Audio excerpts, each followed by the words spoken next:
Let me do some force advertising.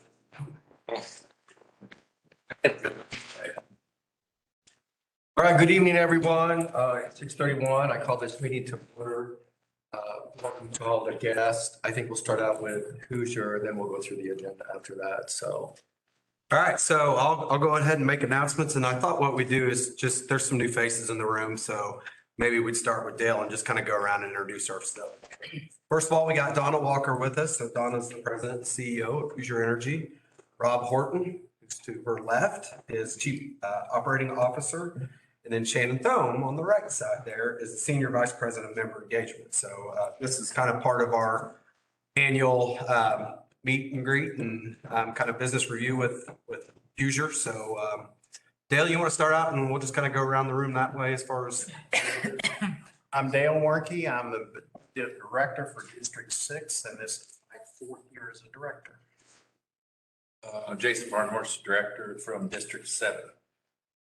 Carl Reedman, Director, District 2. Clay Nuring, director, 1st year of District 8. Suzanne Palmer, District 1. Jeff Lawrence, District 3. Ron Scheidler. Steve Amrine. Bretta Plano. Crystal Greathouse. Jeannie Lofton. Matthew Rayford. Chris Galloway. All right, we'll hand it over to you guys. Should be live on the presentations. All right. Well, thanks so much for having us. We appreciate getting together with you and even more so getting together in person. It's been a little while since I've been able to do that. So lots of things take place virtually now, and that's great, but doesn't substitute for being together in person. And one of the things that has changed, I think, probably virtually now for permanently, is that I don't bring a check with me anymore for your patronage return. So we wired that to you. I think it was just over $668,000 back in January. And that represents a return of your investment in your GNT from 1996, as well as some of the margins from 2019. So that's a big part of our business models. We talk about it. So it's an honor to return that back to you and appreciate the time that it was invested at Hoosier. So.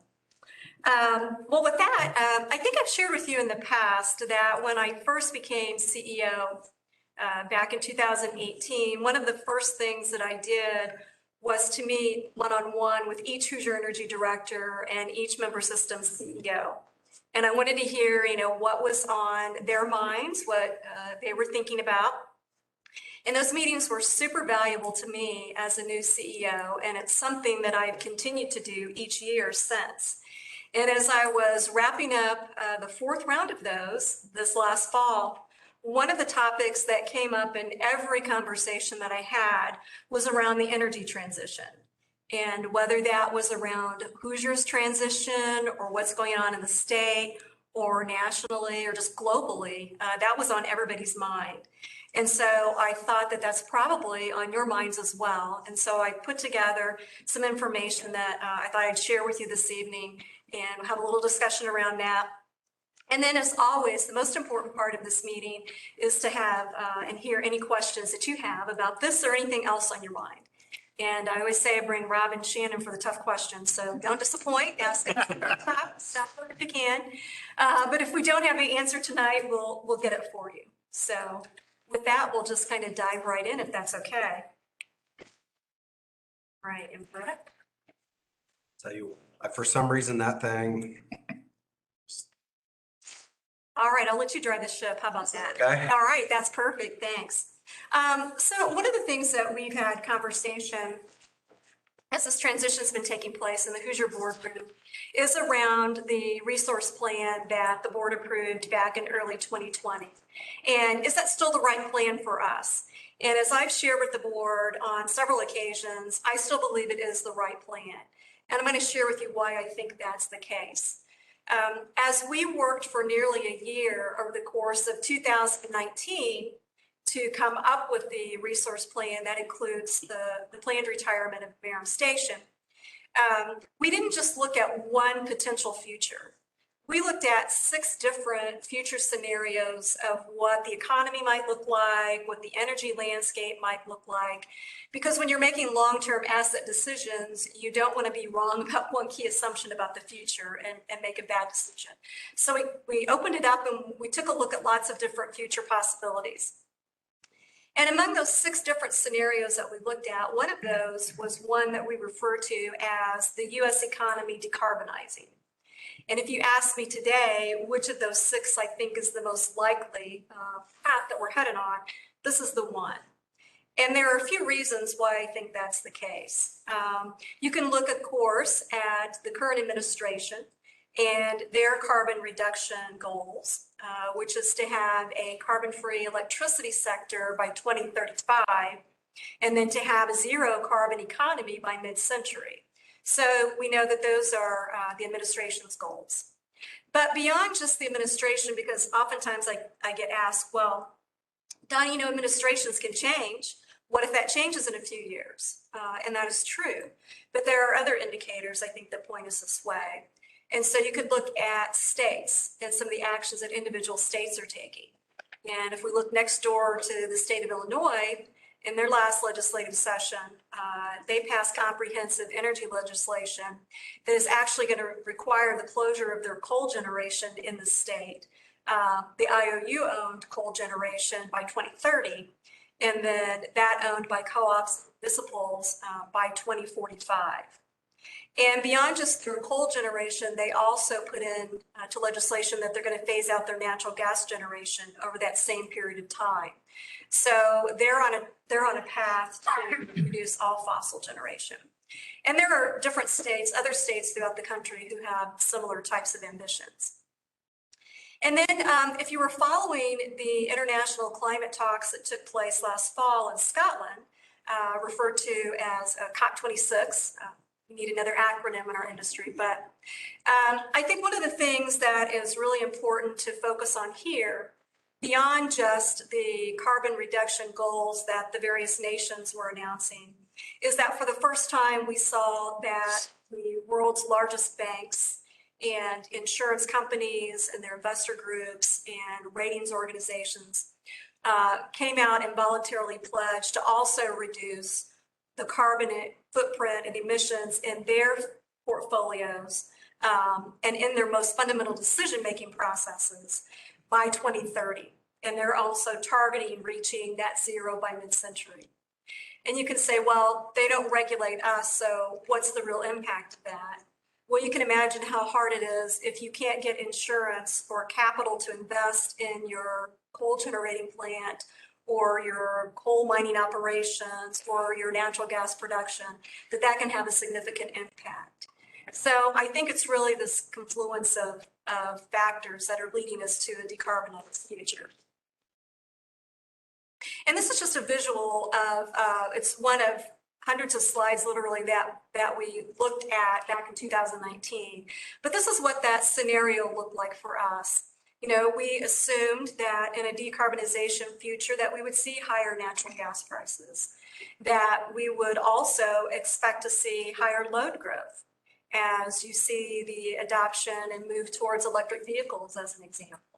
And as we all know, many automotive manufacturers have already announced their goals to move production more to electric vehicles. So that was part of that future. And then we also knew that there would be a price associated with reducing carbon. So you can see it kind of feels a lot like what we're experiencing today. And so I think I've touched on most of the points on this slide, but the one I think that's most important is the last one. And when we looked at the decarbonization future, this was a scenario where operating Merom would cost members even more. It was the most costly scenario. And as a matter of fact, we had estimated on that type of a future, it would cost members an additional $1.6 billion above the plan that the board adopted. So it's a very costly future for carbon and for coal. And so this, I think, is one of the slides, again, of the hundreds that we looked at, that I think is most impactful. And when I mentioned we looked at a variety of futures, if you look at that gray shaded area first, that shows how today's portfolio would perform among those 6 different future scenarios. And you can see it's a pretty wide range of estimated costs for member systems over the 20-year planning horizon. And the top of the gray shaded line, that's the highest cost, and that is the decarbonization scenario that I just shared with you. And so you can see that that's a pretty daunting future. In contrast, if you look at the orange shaded area, that's how the more diverse portfolio that we're moving towards that we're building today would perform under those 6 different scenarios. And it's really that diversity of resources that will provide the rate stability and predictability over time for members. And so I think that's just a visual of what we've talked about. But we know that there are challenges with the transition, and we talked about this a good deal. And there was a Wall Street Journal article recently that I thought did a pretty good job of characterizing the challenges in kind of 3 main categories. And that's around climate considerations and the pandemic impacts, as well as geopolitical implications. And boy, are we seeing that play out for sure in Europe right now. And so let's talk a little bit about how everything taking place overseas finds its way to impact prices that we're paying here in Southern Indiana. And so, the European Union imports a tremendous amount of its natural gas from Russia. And even before Russia's invasion of Ukraine, energy prices had already gone up 5 times from where they were a year ago in Europe. And so you can see how reliance on an area that isn't politically stable can have tremendous impacts regionally, and we're feeling that here at home as well. We can look at some of the problems that were unfolding in Great Britain as well. And so that story, I think, is kind of interesting because in recent years, Great Britain had shuttered some of its natural gas storage facilities, thinking that they weren't going to need those as they had moved more towards renewables. And then came the impact of Brexit and the pandemic on their economy, where they saw the number of truckers available to deliver all kinds of goods, including fuel, really contract. So they didn't have as much fuel delivery system. And then they found themselves late last year in what has been referred to as a wind drought, which wasn't a term that I was familiar with. But their wind resources weren't producing as much as they had needed or had anticipated. So they found themselves needing more and more natural gas generation to replace the renewables. And so that they reached out then to the US to start importing liquefied natural gas from the US to try to shore up their supplies before they headed into winter. We can also look at China's problems. And so in China, it's a story a little bit about coal. And as they were heading towards the fall, they decided in the summer that they were going to shut down some of their coal generation. And I'm not talking about a permanent shutdown, just more, let's not operate it for a while. And the rationale was a bit due to some COVID situations that they had in terms of workforce, but in large part, it was about meeting climate goals ahead of these international talks that took place in Scotland that I mentioned. And ahead of their hosting the Winter Olympics in Beijing, they wanted to have a really good carbon story, a PR story. And that literally lasted all of a month, because as the global economy started rebounding from COVID, they needed all of their generation to support their manufacturing operations. And they fired up that coal generation. And also at that time, they found themselves with a coal shortage because they had pared back and banned imports of coal from Australia because Australia was questioning the origins of the COVID virus, and China took exception to that. So they had this need for coal and they reduced what they were importing. So where did they go? They went to the US. And all of a sudden they were willing to buy pretty much all the coal we would send them, and they were willing to pay about any price. And we saw coal prices double, even triple here in Southern Indiana. And so where we find ourselves domestically is it's hard to scale up to get back to pre-pandemic levels here domestically, as well as support international demands for our energy resources. And on the natural gas side, It's a lot about, after years of very low natural gas prices and small shareholder returns, investors in natural gas are wanting to see some of those dividends, and they're being very cautious about ramping up production, right? On the coal side, it's a lot about workforce. So they have the equipment, we have the supply, but it's hard to get the workforce to ramp up production. And so all of that is compounding to keep coal prices and natural gas prices here at home very high. And so as we headed into the winter, we saw gas prices double what they were a year ago. As I mentioned, we saw coal 2 to 3 times higher than it was a year ago. And all of that impacts the cost of power in the power markets. We saw it double about what it was a year ago. And so I'm fortunate enough to continue to serve as one of the governor's appointees on the state's energy task force. And one of the questions I get sometimes from my fellow task force members who are large part legislators is, what I think about the transition. And I'm always very honest with them. I tell them, in my opinion, that compliance with a carbon-free energy sector, that would to be a mandate by 2035, means we have to be honest with ourselves as a nation and recognize that the energy supply is not going to be as reliable as we've traditionally enjoyed. And I don't say that because I find it acceptable. I don't. I think that that's just a reality, because forcing everybody in the nation to move that direction in such a short period of time leaves us only to rely on the technologies that are available today in terms of the solar technologies and the wind technologies, the short duration storage that's available today, and then the existing nuclear fleet. It just doesn't give us time to make the technological advances that we need to. I always say, yes, we can transition to a lower carbon energy mix. It's just a matter of what's the right timeline to do that. And so as we can see what's playing out in Europe, I think that raises, and it should raise, a lot of questions for us here regarding national security and what the implications of such a quick move could be on our economy and the global economy. What does the global supply chain look like? Because we're not the only country with aggressive carbon reduction targets. So I think there are a lot of questions there. And then ultimately, what would that mean for energy costs overall? I think if we had an additional 10 to 15 years, that would provide a nice window for technological advancements, and such as long duration storage.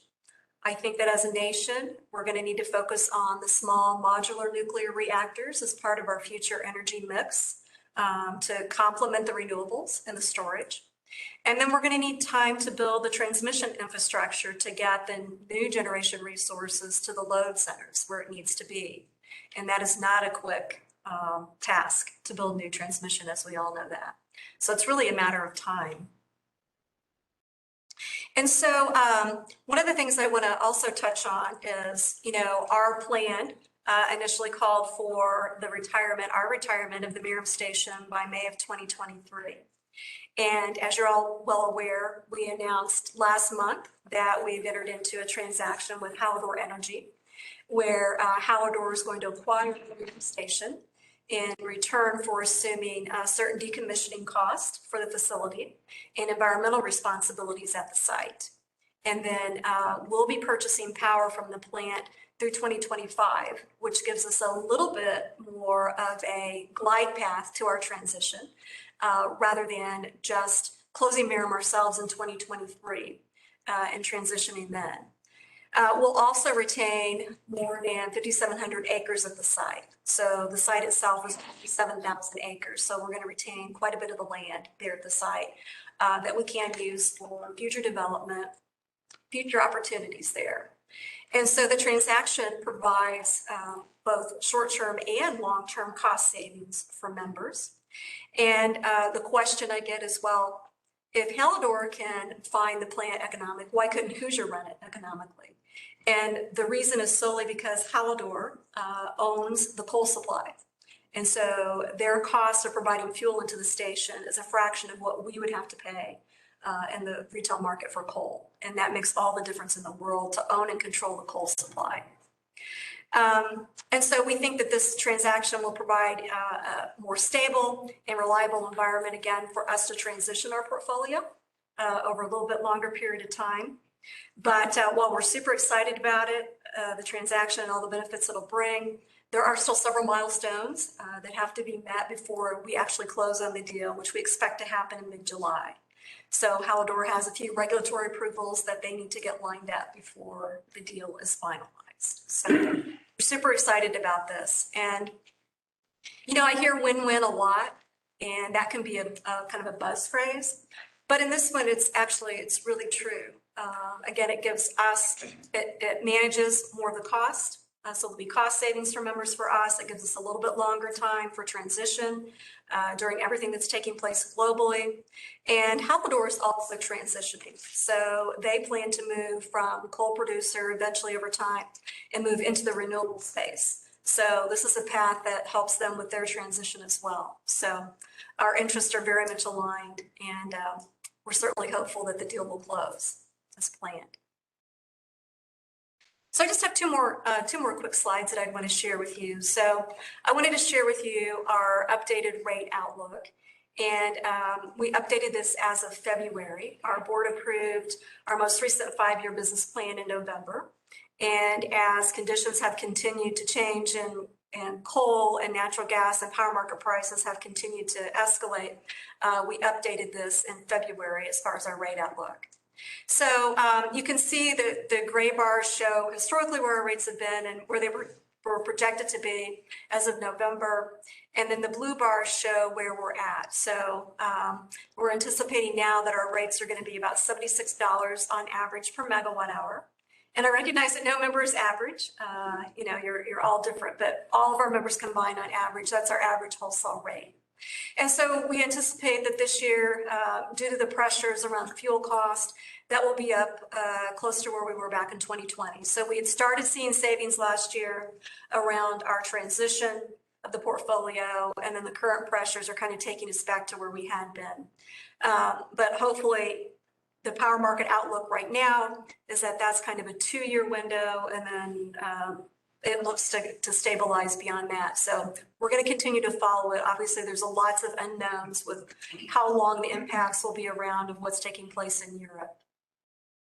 But you can also see then the green bar, and that shows you that where we would be from a rate outlook standpoint if we weren't on this transition path to a different portfolio, if we had just continued to plan to invest in and operate Merom Station for the long term. So you can see that that would be a much higher cost outlook for members over time than the path that we're currently on. And then finally, I'll just focus in on a couple of years of the bars that we were just looking at. And also back in November, the board approved not only our 5-year business plan, but also approved a new rate design that will become effective in April of 2023.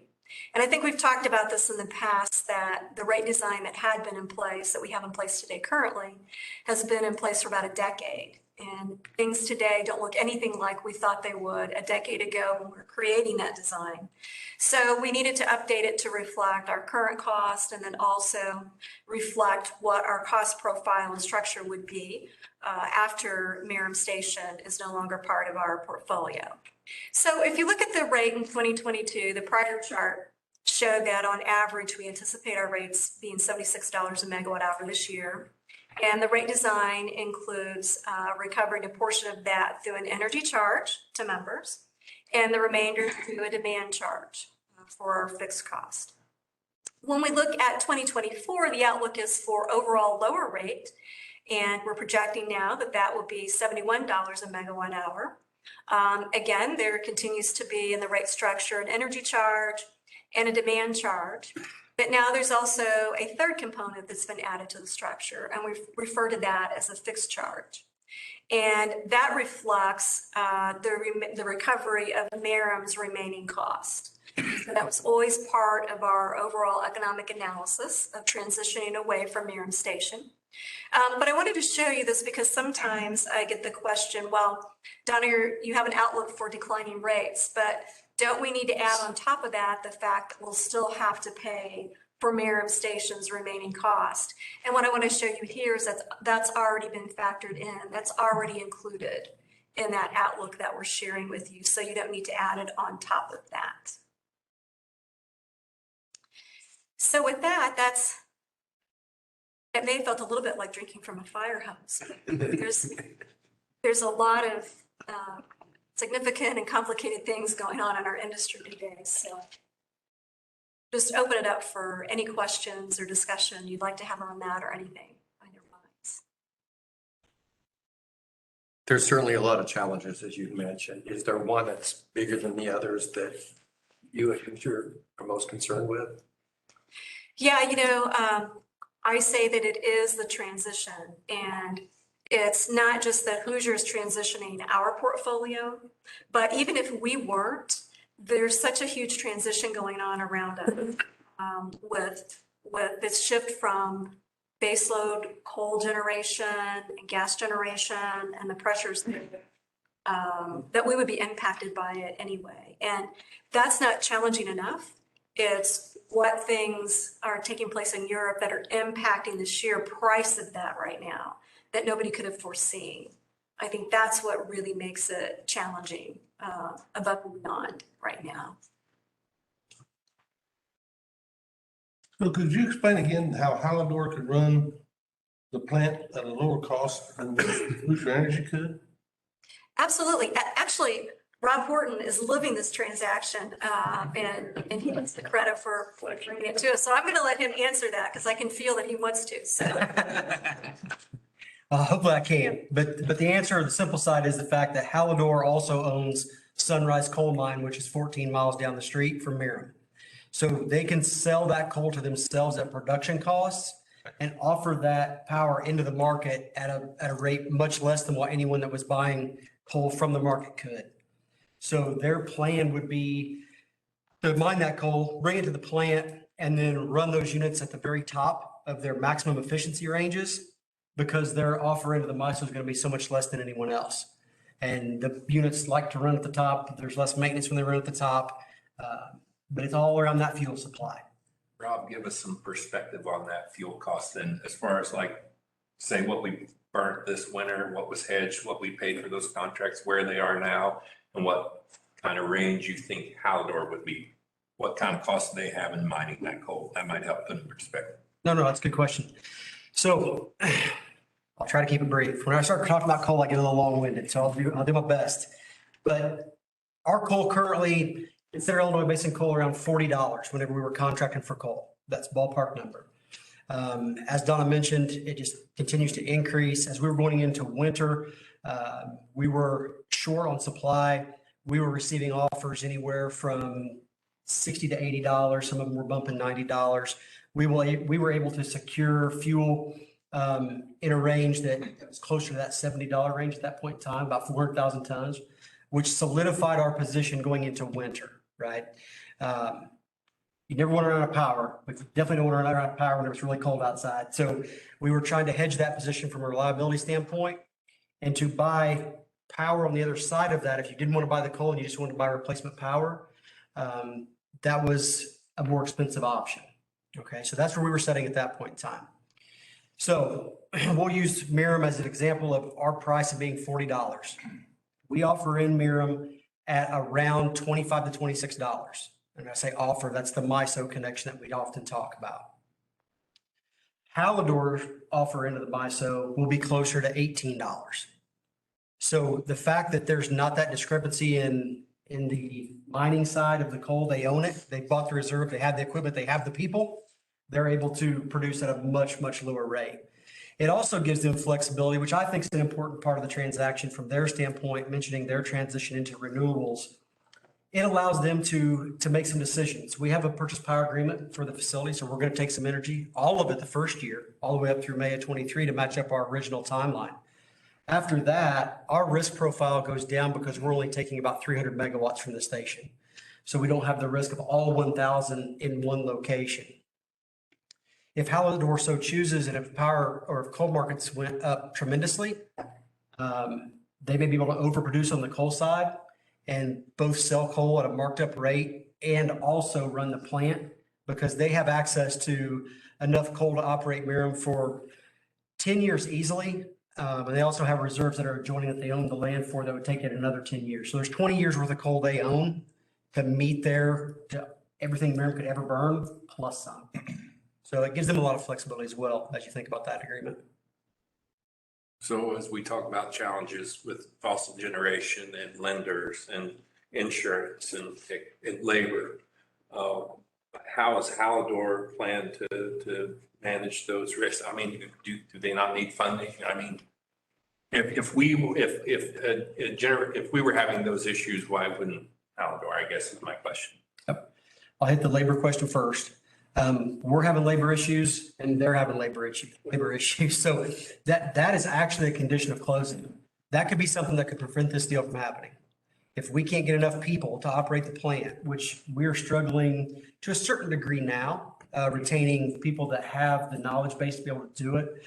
Our control room operators, our auxiliary operators, the people that are running the board, if you will, and running the equipment, very crucial that we're able to continue to train new hires and we're able to get that transition for them to move to Hallador. Anecdotally, Hallador's been trying to hire 200 people for the past, well, it's well before Christmas. The local radio over there, $5,000 Christmas bonuses if you sign to come. After Christmas is over, we'll give you $5,000 on your birthday and sign up and come to work here. It's $30+ an hour jobs. They'd hire 100 people, they get to the first paycheck, 50 of them wouldn't come back. And they just keep that process going. We were talking about that earlier, Dale. It's everywhere, not just them. So labor is a big issue all the way around. From the insurance standpoint, the ability to get insurance on coal, obviously their whole business model has been around coal since their inception, right? Their board is not structured like a cooperative's board. They have investments and a lot of people that sit on the board are financial folks by nature. I'll use my Southern Indiana. Their board, a lot of their folks have 500s of millions and some of theirs start with a B. So financially, they have different avenues where they're going out and making investments outside of just what's happening with Hallador. And then they're able to take advantage of maybe gains over here to help offset costs over here. Because part of the issue is we've had a little bit of a struggle to maintain insurance. We're able to get insurance, but the premiums are going up dramatically. So there's some opportunities they have that we don't have access to, and they have a different risk profile than Hoosier Energy does. Their mission and vision statement's not the same as Hoosier Energy's, different industry. So can you tell the board a little bit about the interconnect there at Merriam? Yeah, absolutely. So prior to this deal, we'll start here. Because the interconnect is a big deal. It's a big deal. It's like, We made the announcement in January of 2020. Hallador reached out to Hoosier probably within 2 weeks after that. We have a long-standing relationship with Hallador. We bought coal from Hallador since they opened their coal mine.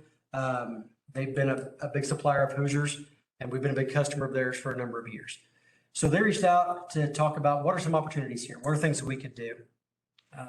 I don't know what rev this last deal was, probably somewhere around rev number 8.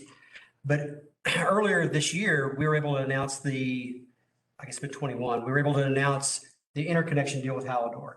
And that was the deal where Hallador was going to build and construct 150 megawatts of solar and about 55 megawatts of battery. And we were going to be the off-takers of that under a purchase power agreement or a PPA. Anything else that they use the interconnection at Merriam, the point in which power comes out of Merriam to connect to the grid so that we can move it to all of MISO footprint, they were going to continue to develop out projects. And we had a first right of refusal for any of the projects they brought forward. So as we were transitioning our portfolio, we were working with them in essence to say, we know we want the 150 and we know we want the battery storage. But if you bring other deals forward that fit our portfolio, that are priced favorably, that we would be interested in, we get the first right at that. If we didn't take that, there was a royalty over a certain amount of the interconnection that we would receive. And that was capped at $15 million. So we could pass or play. And if they filled out all 1,000 megawatts that were there, we would also receive a $15 million check at the end. The reason we're moving away from Merom and the 1,000 megawatts is that risk profile, right? You have 1,000 megawatts in one location under one fuel source. We're moving to diversify this into multiple different fuel sources as well as size. We kind of earmark anything 300 and below so that we don't have all of our eggs in one basket. And so that's why we wanted the optionality for the first right of refusal, but we knew we didn't want to fill 1,000 megawatts at that site because that's just trading the same issue you had before.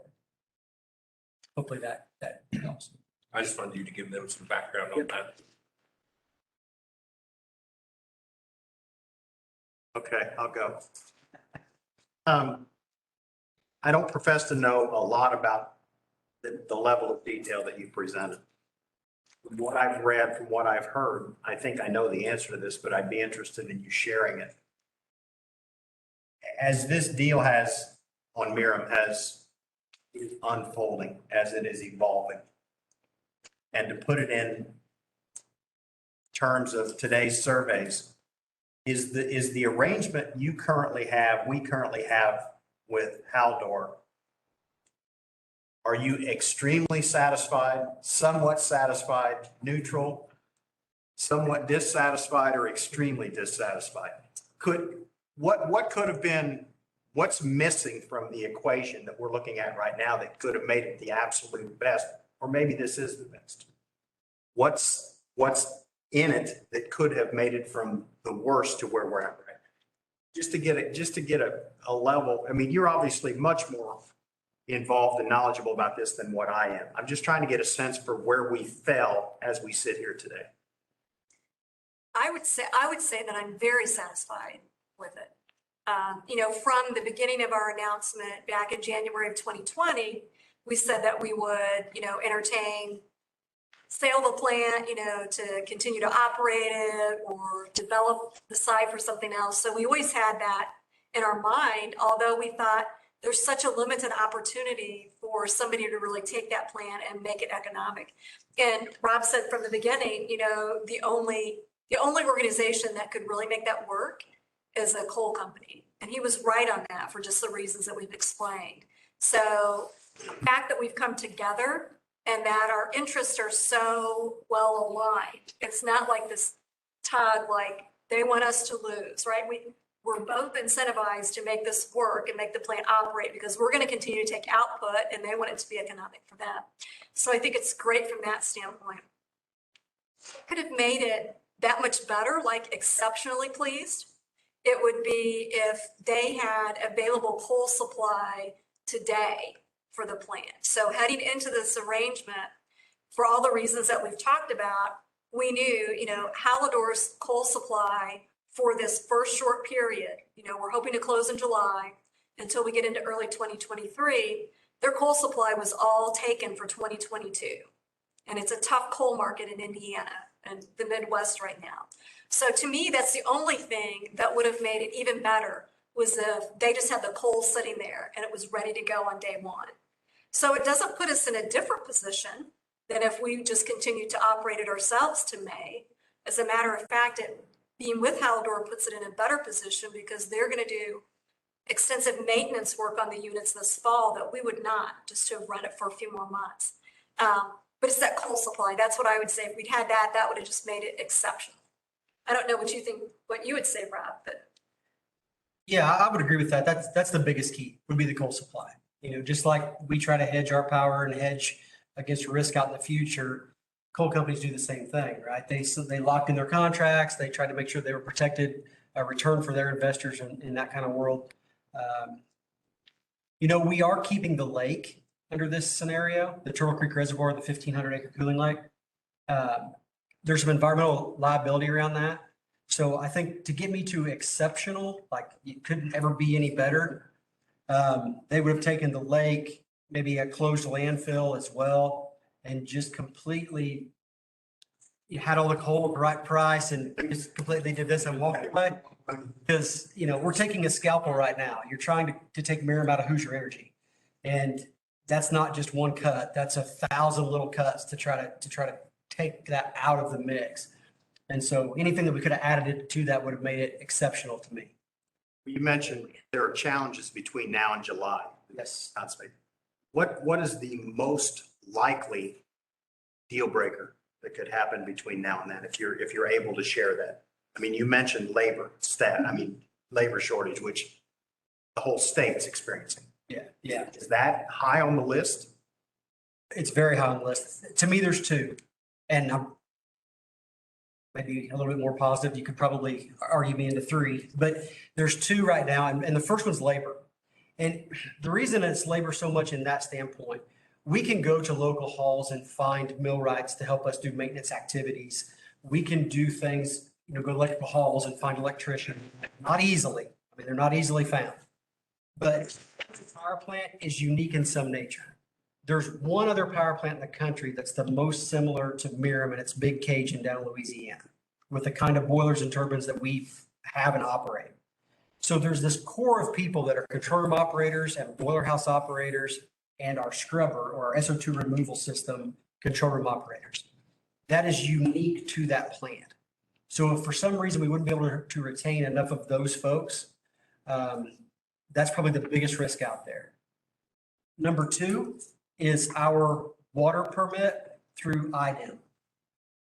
Our water permit has been challenged multiple times. We do a lot of things without going into the gory details to try to maintain lake temperatures at Turtle Creek Reservoir, maintain healthy fish, do all kinds of erosion controls. That temperature variant can be problematic because it could cause you to have to spend an additional $50 to $60 million for cooling towers. Right now, Hoosier's environmental team, Hallador's environmental team, and the state have been in multiple meetings and have made extreme progress to where we don't think that's going to be an issue for closing. We think we've got an agreement there. But I will say that, things can change. Turnover can happen. Different people can come in the room. Things can change. So it's a second, but it's probably a close second. I'm going to switch topics. We had two major unplanned outages last week on the New Point substation. Both of them lost a phase. I'm going to call it a brownout was created. What equipment options can be added to the substation to prevent future brownouts? And you don't have to answer it tonight, but I would really like something in depth because I think that's a huge safety issue. There are options, and I can send some information over. Some already. Yeah, some of it I think you already have on what equipment things you can do. This one thing that we've already changed that may help mitigate this situation for some specific substations, New Point being one of them, is the fact that we lost one fuse on the high side of the three, right? And we came out, I think it was, if I remember right, it wasn't a long outage. No outage is a good outage, but it wasn't multiple hours long. And we changed that fuse, which is standard procedure, right? You find the one that's bad, you change it, you're good. Later that evening, late afternoon into the evening, it sounds like we started this partial power issue. We responded. We weren't 100% sure what the cause was, but we had a pretty good inclination of what was happening. And it was the two other fuses. And they're sealed fuses, so you can't see them to know if they're good or bad or to test really. And common practice is you change the one that's blown and you're good moving forward. We're going to do some testing on that sub to make sure there wasn't any other damage caused there. And that's basically oil testing that you conduct to look for various gases that are off put whenever these kind of things happen. And so we'll go through the maintenance cycle with this and make sure there's no other damage to that sub. But for New Point, and right now there's about 6 other substations of the 250 that we maintain that have this potential due to the way their fuses are arranged. So next time, if it happens, which it will, there'll be another bird that hits the AM or the automated metering information that's out there. We're going to change all 3 of them. We're going to do it on this one. One is actually in Shannon's previous service territory up in Henry, and then the rest are more towards the west side of the state. We've only identified around 6 right now, or could be more, that we're just going to change all 3 next time. But that doesn't mean you're not going to get a bad fuse, right? So we may want to look at some of the equipment that I sent over to Brent, and we can take a look at what we need to do to upgrade that. No outage is a good outage. I can Promise you that one. Thank you. You're welcome. Just a general question for what Hoosier Energy is seeing statewide. For alternate power, which do you see members of REMCs pursuing more, the wind or the solar? Just out of curiosity. And how does that impact a lot of the REMCs going forward? Yeah, definitely solar at this point. Yeah, I mean, when you think of service territory in southern Indiana, it's definitely solar is the story there. So I think it's still, we are seeing more consumer-owned types of installations than we had been in the past. But I think right now it's still a lot about utility scale solar is where we are at the state. So I think depending on what happens with the consumer side of things, that will impact different members differently because not everybody has the same take rate around those or the same interest in their areas. So yeah, I think it's been solar for a few years now. Question. How does Hoosier feel about the closed loop geothermal power production that places in Canada are using? Yeah, I think there's a lot of efficiency left to be made in some of those processes. It's all about scale. As you start to get to utility scale, there's certain areas well, Canada is a great example, just due to the fact that they have, the right setup, the right, architecture, if you will, to make all that happen. Yeah. So I think it'll show up in various places. I don't look for it to be something that Hoosier would step into anytime soon. I think that small modular nuclear is probably ahead of that from a cost per kW standpoint. And that technology is more proven. If we had more marsh areas and things of that nature, where we could return that back to the earth and pull it back through the pumps, I think that may have a bearing. I've thought about underground coal mines that have been closed. Could you utilize underground continuous mine operations? These are closed loop. It's not open loop. It's not where you're dropping the water down, heating it up through the rock and then bringing it back. It's all closed loop. It's maybe about 2 kilometers, 3 kilometers down. Ever is one of the companies, Ever Technology, that is dealing with this. And they have proven basically a pumpless system where the temperature difference gives it that siphon to come through. I don't know if you guys have looked at that or had anything on it or. Yeah, the only applications we've looked at's been through EPRI, which is a national organization that helps us on the engineering side. Yep. EPRI has performed a few studies, and we have a few folks on the generation side of the engineering group that's taken a look at what all the options are. That's where we went to the underground mine. Since it was closed, you'd have to worry about leaking out of the mine. So we thought maybe that was an opportunity for Southern Indiana. But I've not had a report anytime in the recent 4 months that it's made a breakthrough. But I plan on talking to our engineers here real soon to find out if they have learned anything additional. I'll let you know if they did for sure. Appreciate it. Thank you.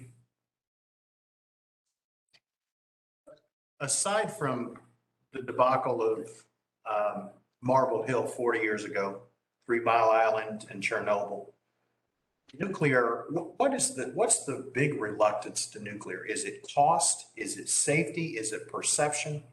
Why? I mean, you both mentioned small modular nuclear. Why is it not more widely accepted? What are the hesitancies for nuclear power? Yeah, I think around what we think of traditional as the existing kind of nuclear fleet today, I think it is around perception and cost. And so when we look at, currently, I think there's one unit that's down in Georgia, Vogtle, that's been under construction for years now. And I forget how many times higher the actual cost is now than what it was projected to be. And a lot of that is around the regulatory process. So once you start building a large unit like that, regulations can change, which means you have to go back and rework a lot of things. And so it's a risky investment, right? And it can be very, very costly. So, and I think it's the perception, the public perception, especially, what happened with the tsunami in Fukushima recently, around that. With the smaller modular technology, we used to hear about that several years ago more as people getting interested in. And then what happened was, hydraulic fracturing came around and gas prices dropped and were so low. And we saw the cost of renewables start coming down. And so people kind of put the small modular technology aside and focused on these other technologies and other opportunities. But we're seeing the small modulars come back into the discussion now. Actually, in front of the State Energy Task Force, we had an individual from NuScale, which is a small modular reactor developer whose design has been approved now by the Department of Energy. And so they were talking about the technology. And I asked them afterwards, I said, well, what is the time frame as far as being able to get one of these units up and going? And they said, well, it's about an 8-year proposition. And I think developers are usually pretty optimistic. So I would say it would be something longer than that in reality. But they said over half of that is still regulatory. You're talking about maybe 3.5 years just for the construction and so forth, but it still has a lot of regulation around it. So as a nation, if we're going to go zero carbon, we're going to have to figure out how to get that regulatory window shortened up and how to make it more workable. But with anything, it doesn't matter if it's nuclear, if it's gas, if it's wind, if it's solar. If it's new transmission, you still get a lot of it not in my backyard. Right, I want No it. matter, I want it, I don't want to see it, I want to be close to it. And so that is really for any type of generation or transmission these days.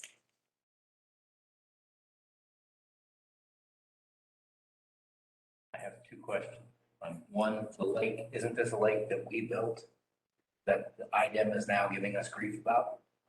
Yes, thank you for that. We built this lake. Absolutely. We put fish in it, but we have to, okay. You got that right. Yeah. Yes. And my other question is, did we ever consider just buying the coal mine ourselves if there's the cost savings of owning the coal and running the. I didn't to Donna, but did have the thought run through my mind. And it's a function of core business, right? Their core business started out being coal mining. They're a pretty good operator down there. For Hoosier, our core business, is the obvious for everybody in this room. And for us to branch out into that is probably more challenging than for them to hire third-party operators to provide the services like Merom or like Bloomington does to Merom. So the more natural fit was that direction. The reason I say that, Merom sits on 6-foot seam coal. And I thought, we could maybe figure out a way to mine the coal that's on our 7,200 acres. It didn't go very far. And I assume the insurance of operating a coal mine is way. Yeah. It would be more entertaining for us than many of them. Yeah, they've already went through the learning curve, right? They've got their relationships are built on their insurance fronts and on their financial fronts, and ours are built on market fronts. Talk about hydro or renewables. You haven't said anything about hydro. Does anybody talk about that, or anybody have any plans of doing any hydro? I don't know of any large scale hydro. We do have hydro interests with what we refer to as our Dayton hydro facility. We follow pump hydro. We follow the other technologies that aren't just putting in a generator to dam. We looked at our discharge canal from Merom. Is about a mile long concrete structure. And we talked about doing a pilot and putting maybe a small little turbine there to offset some ancillary loads we use to run all of our pumps and our equipment. But I don't know of anything large scale in the area. I think that all the ones at the dams are kind of already being utilized. Pump hydro has some pretty significant cost hurdles to overcome right now. But we have a group, and the reason I keep mentioning the engineering group, we have a group that looks at those kind of items to kind of stay abreast through EPRI and other technical outlets that they have access to. And so we look at a lot of different things. Some are way further ahead than others, but it's interesting.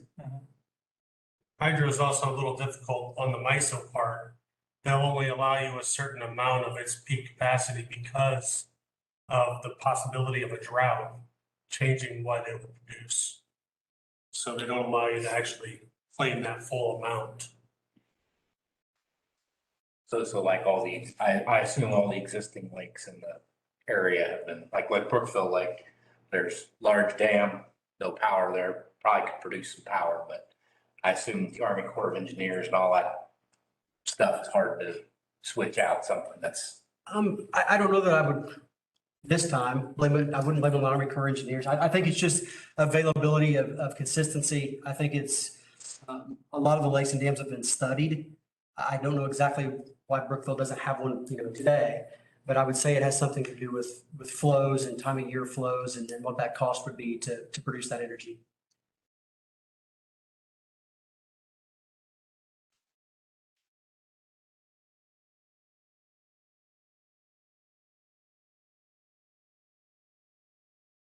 On behalf of our members, I'd like to say thank you, Donna and Rob, for your leadership on this Hallador deal. I constantly sit and think about what strings we can pull on, reliability and cost. And this one outpaces anything we could do here locally. It's huge to our members from a cost standpoint, from a reliability. So thank you for that.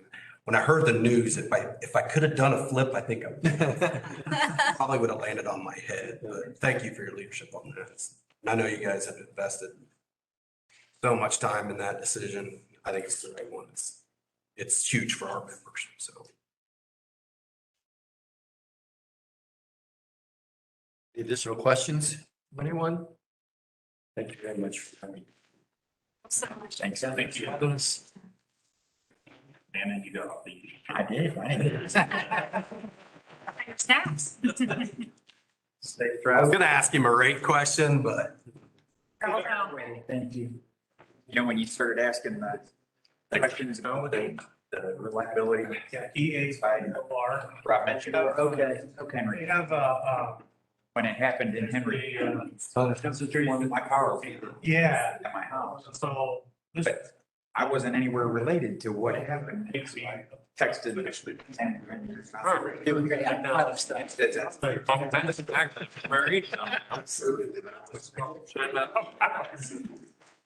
Come on. He's like, no, those are streets. Never take care. He's playing. Companies, I don't remember all their names, but they're like drilling down and doing the journey.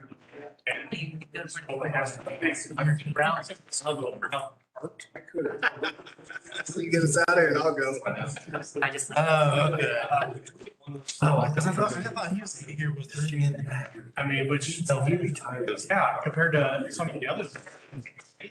Change that. No, you're fine. You can pass it down when you're done if the meeting starts, but it's just annoying. That's a lot of pressure.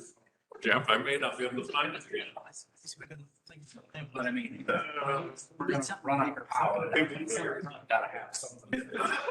What's he doing over there? Yeah. Let me see my watch. Hydro too. Yeah, you may have to. You were fine. No, I had the keys. Your settings, but. You getting there? My screen keeps going dark. That's what mine's doing. Auto lock, 2 minutes. The red. Change it. We just took a little break. Take it off. I tried that too. Make a motion. Yeah. I know you like it, so. I don't think it's staying on even 2 minutes though right now. About the 20, 30. You know who will know. Yeah. I can't remember how we did. We're being deferred to you, Brian, just so you know. The screen is dark. Use your brain. Brain falls. Yeah. It must be on clock. Fasting program. It's not cooking. I was just seeing what was left. Maybe kept the. Please, you guys. Good smell till they left. It won't let me. Oh, we moved on. No, I didn't. Yeah, you can't change the Right, so I was on vacation. I stayed up 2 in the morning the next night. Telling you, I stayed up, things got had it a lot. Barn. I called him, we left. Yeah, that's odd. Left Sunday. Well, I called him Monday. This will be weekend then. Tuesday. That one, another one he said. No, we don't. I just thought maybe it'd be simple. No, well, that was where you needed to be, right? I told her, Jason, they probably were getting annoyed, but I can't get my screen. She doesn't, didn't want to keep typing. Don't ask him. I did. Well, same place you and I went, it didn't change. Jeff, that's odd because mine changes right on. What? The screen times thing. Oh, the time No, I that just- stays lit. They want to try to just restart it. It lets me. I don't know. I guess it wasn't very. They have It really full is. days or half days. Didn't get Free, it. just Stay on. Bring cheese. It basically comes off every 30 minutes.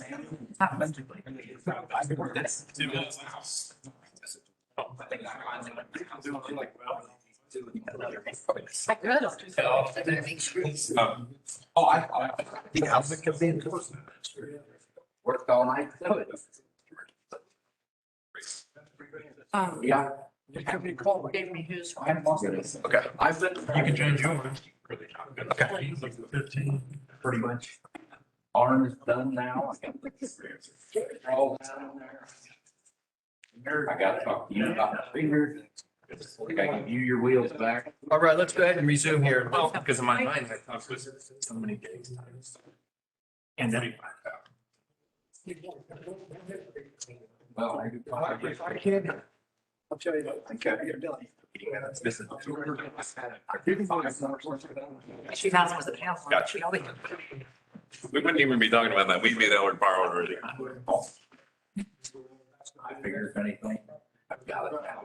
I I haven't done straw in the ball. We go quick. Down. I feel like. moved the meeting to Wednesday. All right. Oh. I asked Steve. Not because of that reason. Not because of It has nothing to do with that, although that might be incentive for you. Whatever it takes. You don't have to. It's been okay. I'm not telling you you can't, I'm just saying. All right, let's resume here. Well, I didn't look at it. everyone, we'll go ahead and approve the agenda then at this point.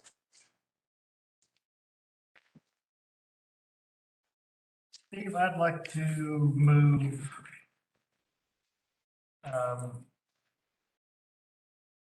the legal representation discussion up on the list here. Which is the very end of the meeting. Why not? Why not? Like, Well, I mean, I'll listen to it. I think it's an okay place. Anybody else have any?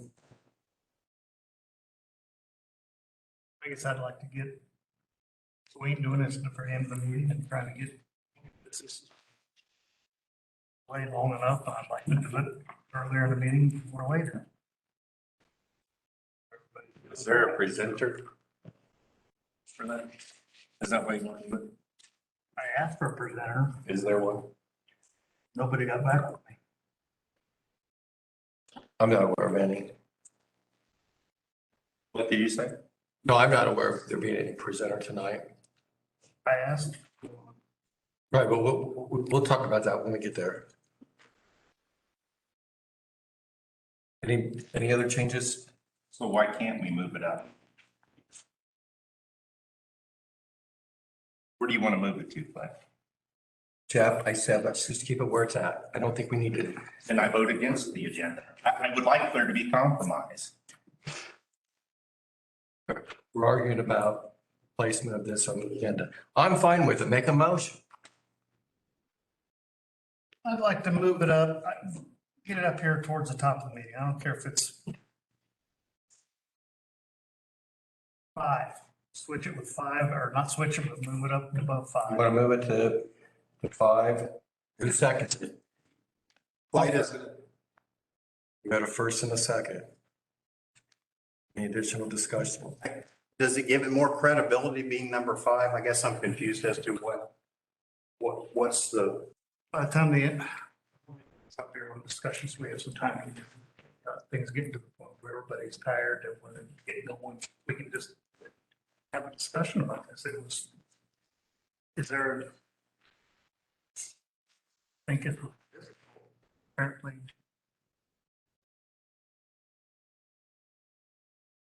Help me out here. I didn't think it'd be that difficult. I think we focus, we get our work done, get through all this stuff, and do it in order, and we'll get out here in a decent time.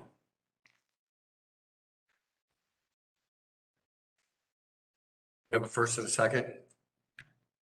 We go ahead and vote. Carl, did you second it, Carl? I second it, yeah. We got some discussion. All in favor, say aye. Aye. Opposed, same. Aye. Aye. Leave it where it's at. All right, let's, we still need to approve the rest of the agenda.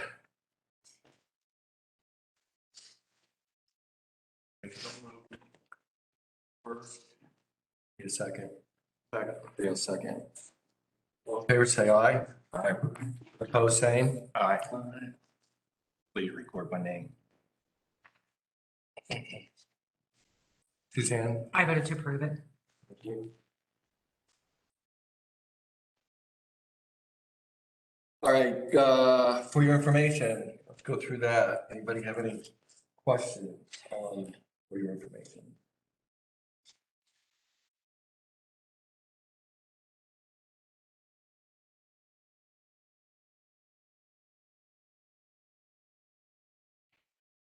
On the Baker Designware for the directors, were those the pullovers we received the other month? Is that what that was for? There's a Baker Designware, it said for directors. Was that the pullovers we received?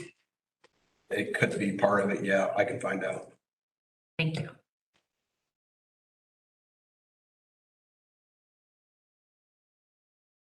Just out of curiosity, did I miss a board meeting on that Buffalo night? On 27th of January. In the American Express bill, there was on the 27th of January, there was board meeting. Let me get there. The vendor was Windsor. Did I miss? Oh, that's for I bought dinner for my staff.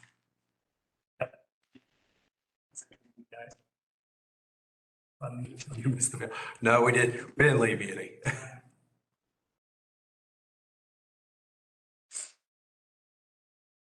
The check registry and going through some of these pole replacements. This contract pole replacement. Some of the costs seem awful high. Explain something or help me understand that. All the pole replacements will be different costs because the construction, and Chris, you can add in here if you want, but all the construction types are different. So the construction units and the cost around that would be different per pole. And they're probably grouped together too. So, you may have two poles on one, you may have one, you may have 2-3 phases, whereas one may just have one single phase. So. Variance, there's one here for $248 and then all of a sudden you get one for $9,300. I didn't know what the span, what we were running into such a difference in cost. All the different things on the pole itself.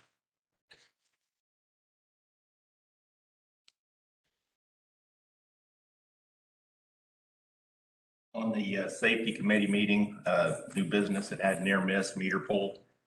And then at the bottom, it's got safety rules, drop zone situation, near miss meter pole that fell hitting lineman. Yes. Was that a red tag pole? No, that's a pole that we were replacing. Basically what happened was, when they brought the pole down, it swung a different direction than what they expected and ended up hitting one of them. Okay, thank you.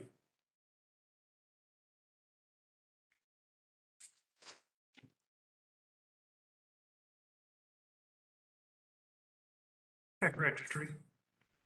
On that. Where's the deposit? I'm curious on this. We see all the checks written out. Where's the deposits go? I don't ever see a deposit in here along with. This is the out, this is the A side of it. Okay. The coming in isn't included in this module Okay. elsewhere. Gotcha. So, just curious. Accounts payable. Sit there and we keep bringing it up. Just double check. Wait a minute, we're just pulling that. I got it. This is the outs side. Okay, that's fine.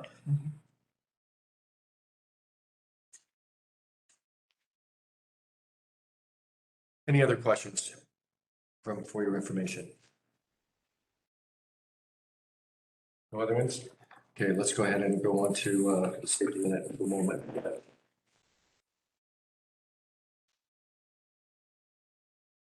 So for the cool moment, we had our Operation Roundup. That board met and gave away basically $17,000 in grants. So those were members' dollars where they rounded up and went across those folks that you see there. So I thought that was kind of a cool deal. For our safety moment, we had a member, I guess, doesn't realize that we have AMI, and usually we can tell, but how dangerous this is unbelievable. This is actually the meter we pulled. So we noticed it in our reports and we noticed it wasn't pinging correctly. So us and a sheriff went out and this is what one of our linemen pulled off. And then a couple days later, so whenever this happens, number one, we take a sheriff out with us so we can document it, create a police report. Then we disconnected the transformer, right? So that meter box isn't, you can't get to it, right? Or if you got to it, it wouldn't matter. We go back out there because of a phone call, and this is what we found. Of course, there is no power going in here, thankfully, but somebody had put leads across it in the meter box. So we pulled the meter out and still they put meters in here. So not only is it stealing and against Indiana code as a felony, it's extremely dangerous when you pull these things off. And if it arc flashes, our guys are, capable of knowing how to do this so it doesn't. But if it arc flashes, it's going to hurt. So anyway, I thought this was a good safety moment. Doesn't happen very often, but it's a good message to the membership that if you see someone trying to steal electricity, report it because it's very, very dangerous. All right, thank you. All right. You have the minutes of the February board meeting to approve. Are there any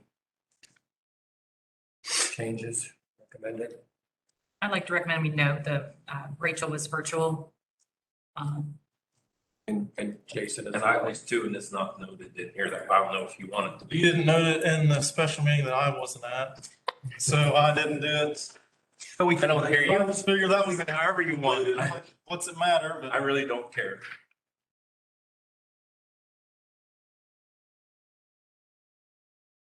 On the loan restructuring, on the second motion,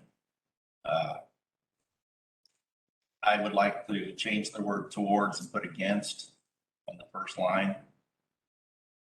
And then after the 2% or lower, I would like to put in for future debt restructuring and then take off the last sentence.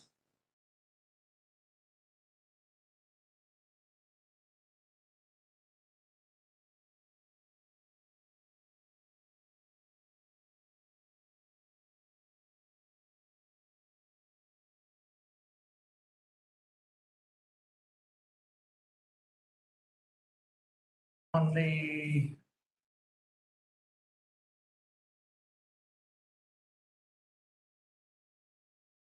Let's follow through with Jeff's suggestion.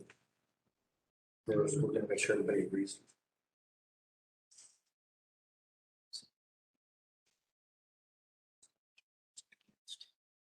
That's the first motion, sorry.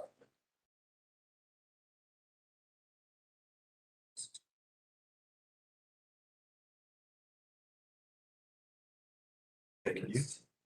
No, I mean restructuring. Oh, yeah. Let's just make sure, because I'll make sure everybody's aware of.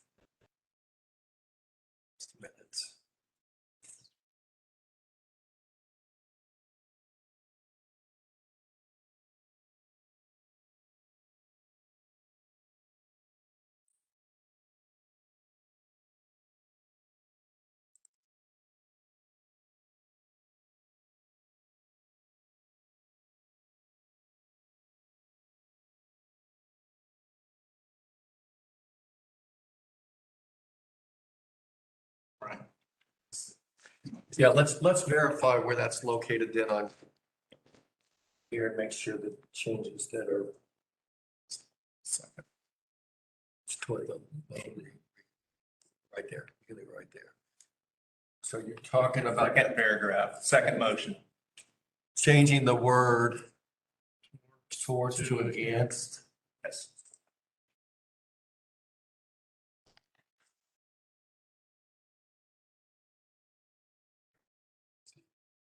Right there.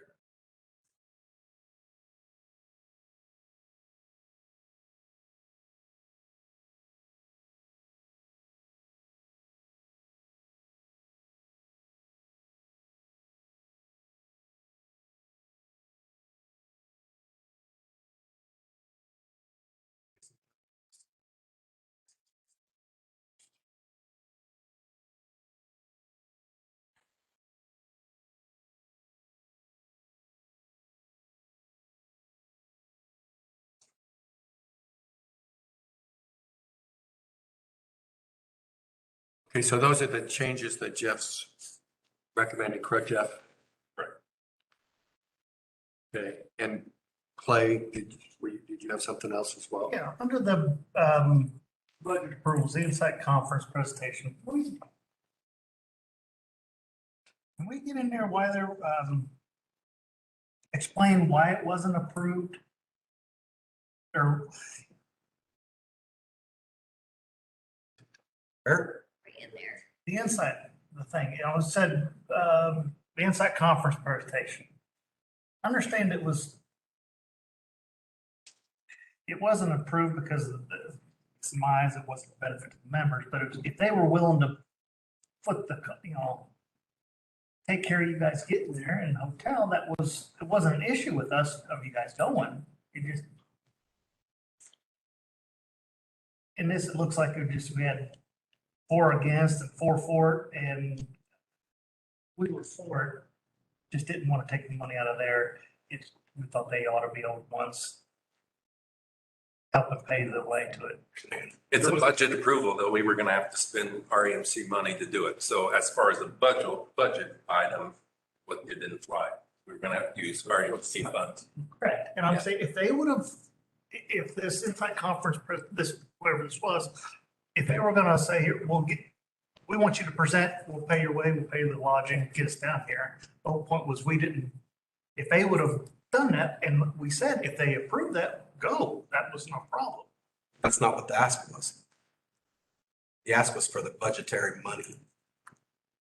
Okay, explain to why it wasn't approved instead of it just like, there were some that weren't for it, period. We were for it, just didn't think it was something that ought to be pulled out of that. What do you want changed?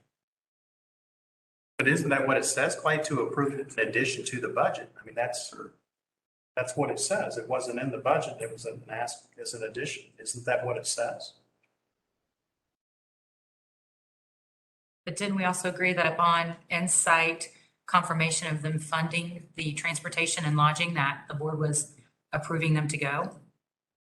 Is that, Nobody ever made that motion? I don't think it was a motion, I think it was just a comment. We basically stated if they would fund the transportation and lodging, they could go. Kind of, we just didn't feel like it was our responsibility to pay for the transportation and lodging when it was their request for Brett and Rachel to be presenters on their behalf. Because that's when Rachel came on here and said, so if we get them to take care of it, it's okay if we go. We all said, yeah. But if there's no expenditure, do they need permission? I wouldn't even have asked.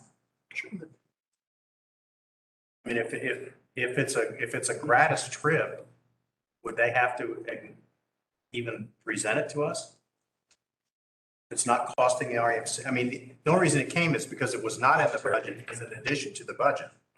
And then we had the discussion that said, if in fact there was no cost impact to RMC, then it was okay.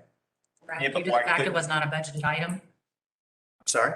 maybe due to the fact it was not a budgeted item. Well, because it says in addition, it's in addition to the budget. It wasn't.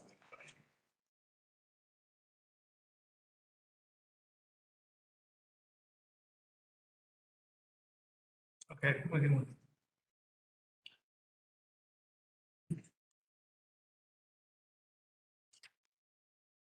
I didn't hear what you said. Yeah, I did look up that, yes. What did you say? Okay. Thank you. All right, were there any other additional suggestions?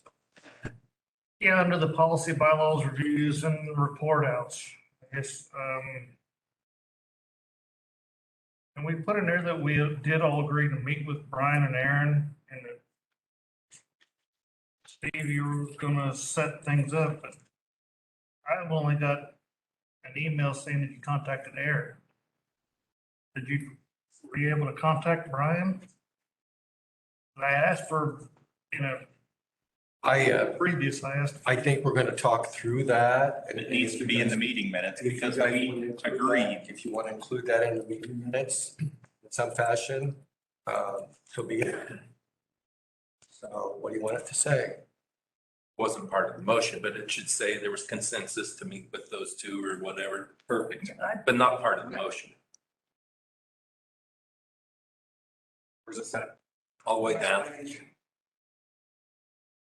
The special meeting was to be set up. So Aaron, Ryan can both do their presentation. No, I'm sorry, go last page. I'm sorry, right there. Policy, bylaws. Now, right there, hit enter, go over, yeah.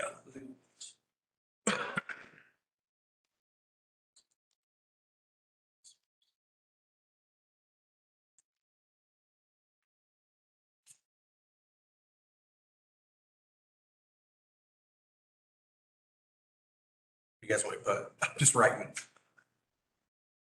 Present. I would say that. At a later date or whatever, later on or whatever. Present to the board.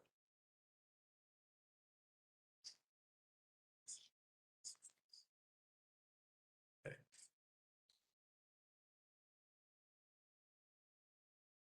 So the other one was, I put Rachel was present virtually and Jason.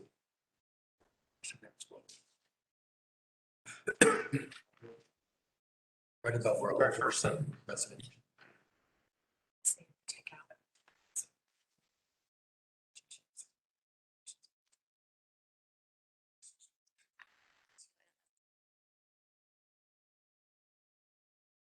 All right, are those the only additional changes you want included in the meeting minutes?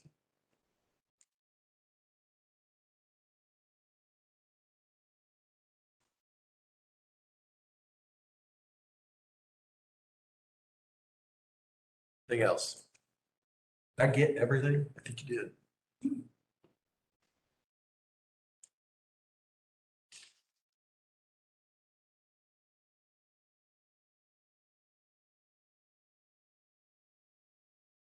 Need a motion to approve.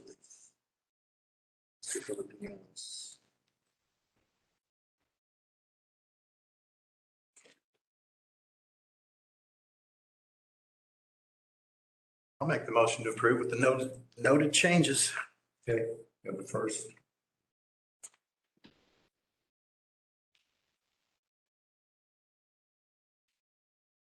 I'll second. The changes. Second with those changes, all in favor, say aye. Oh, same. Right, I think we got covered things.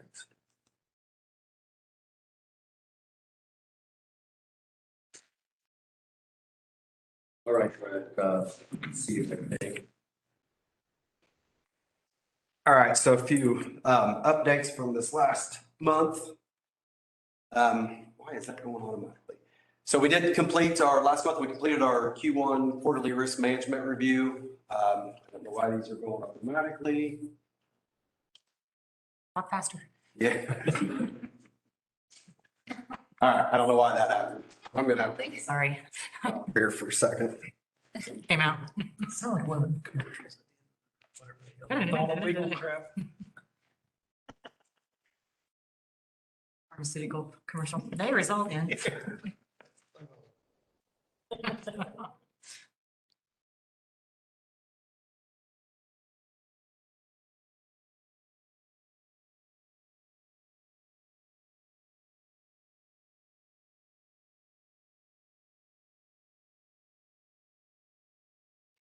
I'm just going to do it from here then.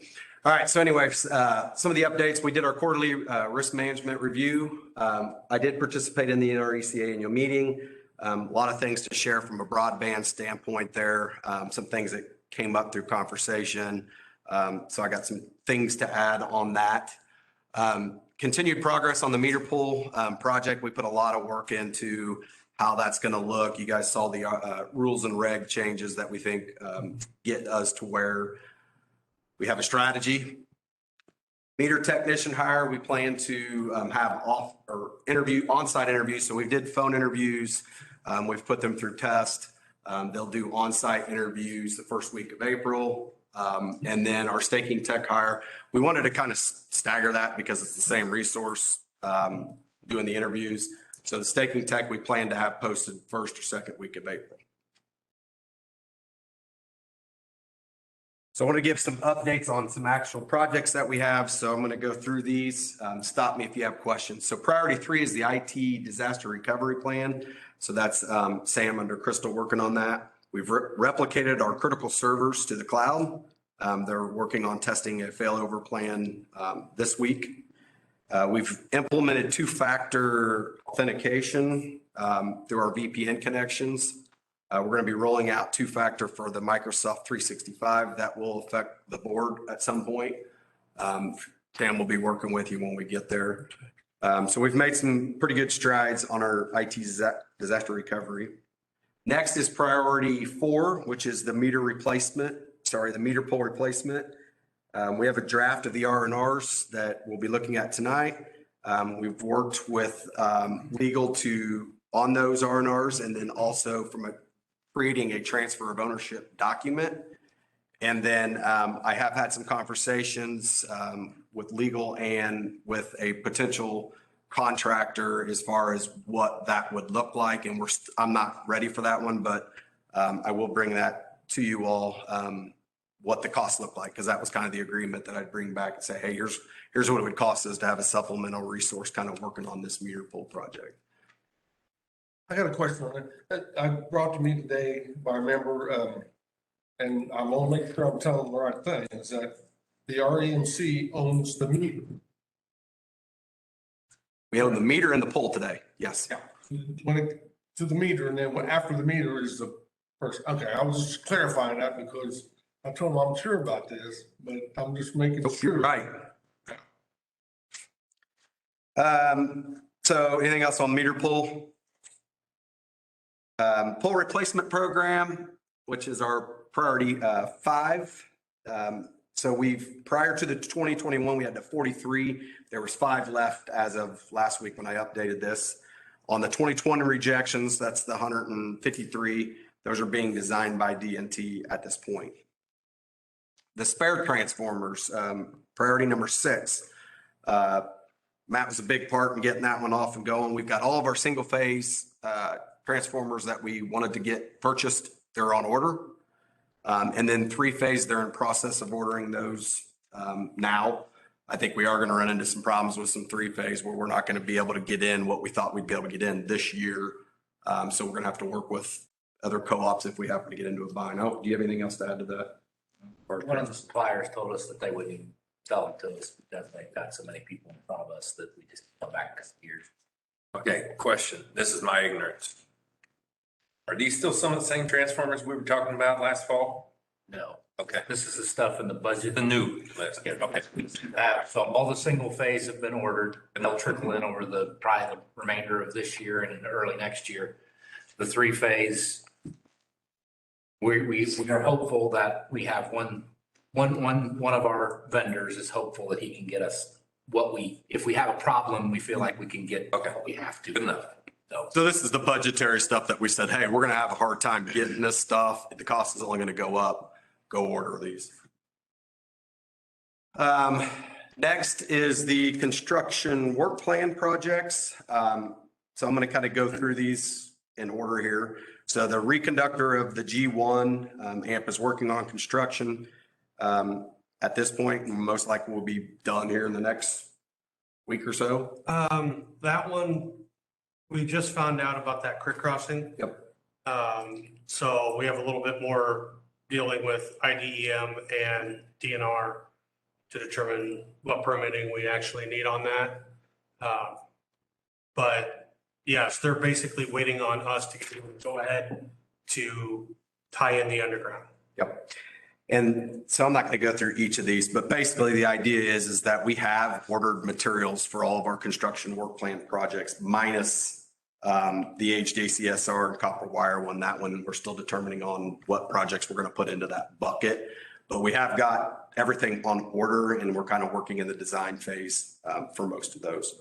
But as we see things, we've run into a few hiccups where we thought, oh, we're not going to be able to get this wire. So far, we've been able to get the things that we think we're going to need in order to complete the projects at this point. So, and we're a little early on, but.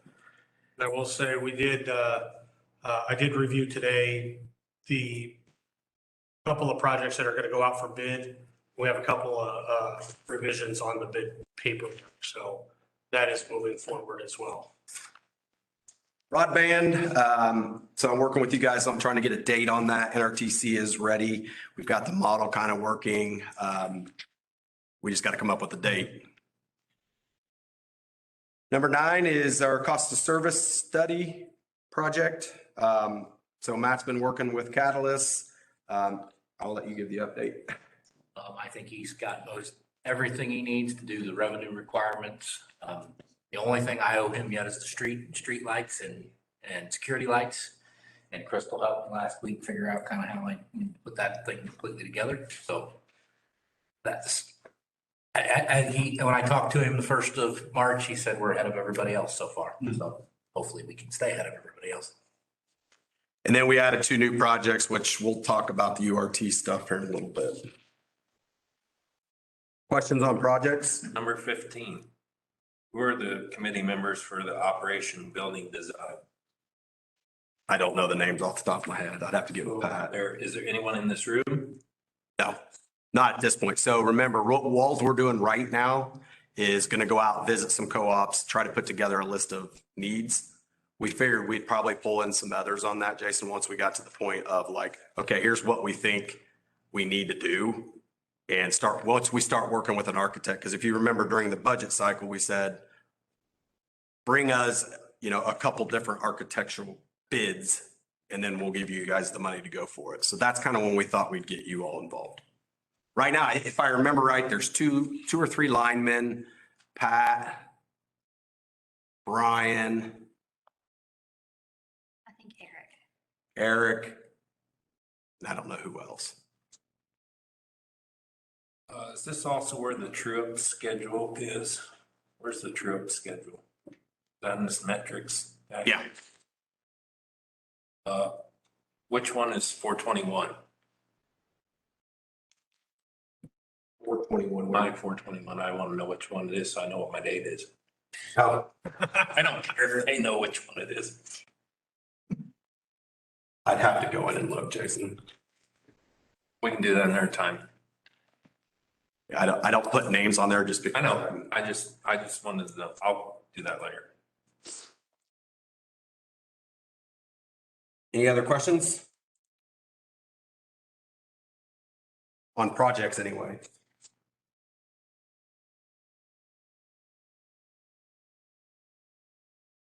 All right, so metrics for this last month are, so for the first one is the median temperature, which is about 11% below our 5-year average. So you can kind of see that right here, which puts our HDD, which is heating degree days, about 10% above our 5-year average. So that's right here. So it was a little colder than the 5-year average, which drove the HDD up. You look at the purchased energy, and this is starting to get a little interesting here. So if you look at 2 months into the year, if you look at the energy, we're about 1%. So basically almost flat to our 5-year average.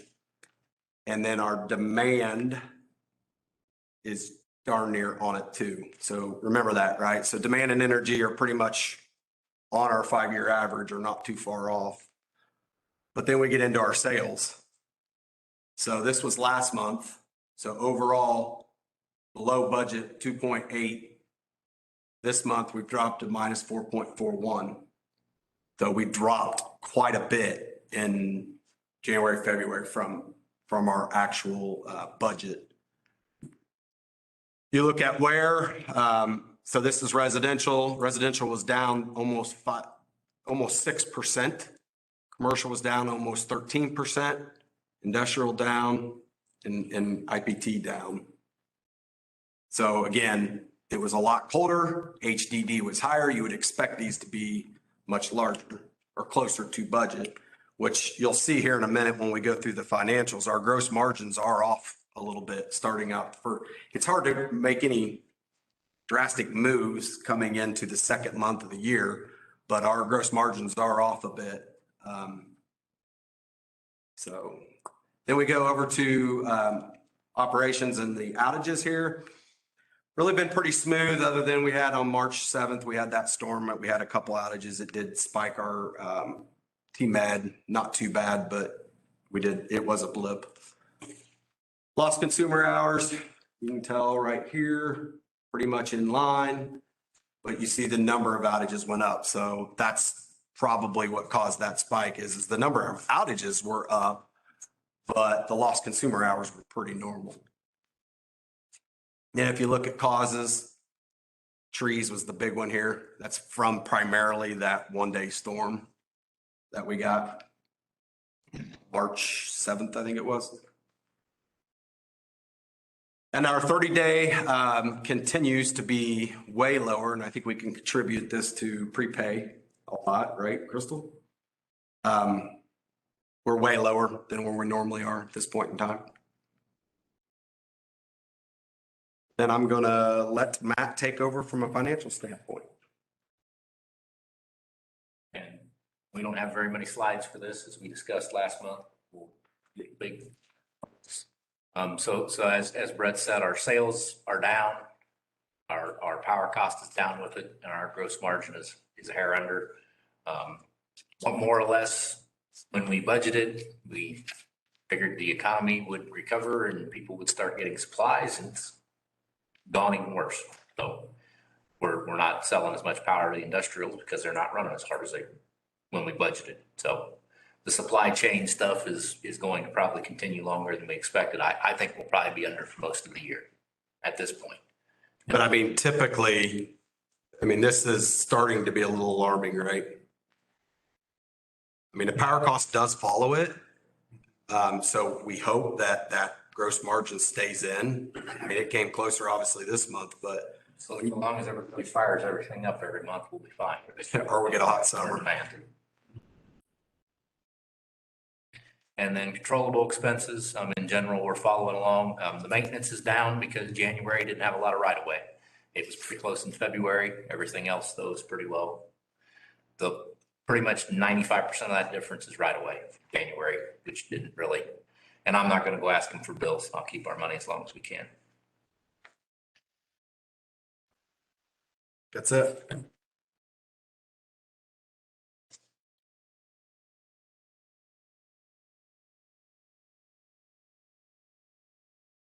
Matt, on the investment summary, from my standpoint, I don't need the draft. I don't know if anybody else wants it or not, but the data would be good. I appreciate you adding that. On which one? The plan, investment summary. Okay, yeah, I did. I had that. I do that one every month. So, Okay, so I follow that one. Okay. Every month. that's fine. It should be out and call to order with everything else. So. Thank you.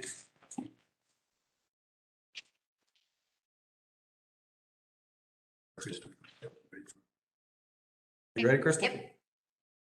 All right, so I think you guys have the bid and then the recommendation letter on your iPads. But it was brought to my attention probably around last year. You need to get the bid on the iPad. I didn't get one. Oh, you didn't get it? Okay.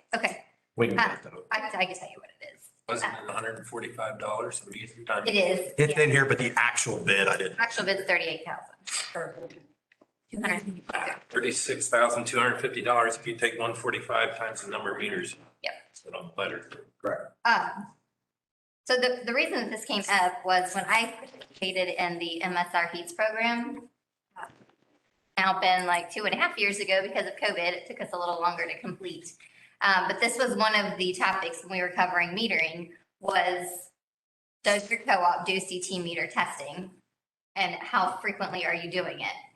So I had come back and asked our meter guys, like, I've never heard of that before. So I'm like, do we do that? Is that something we're supposed to be doing? And they both said, no, we're supposed to, but in the 20 years that the one had been here, we never tested a single one.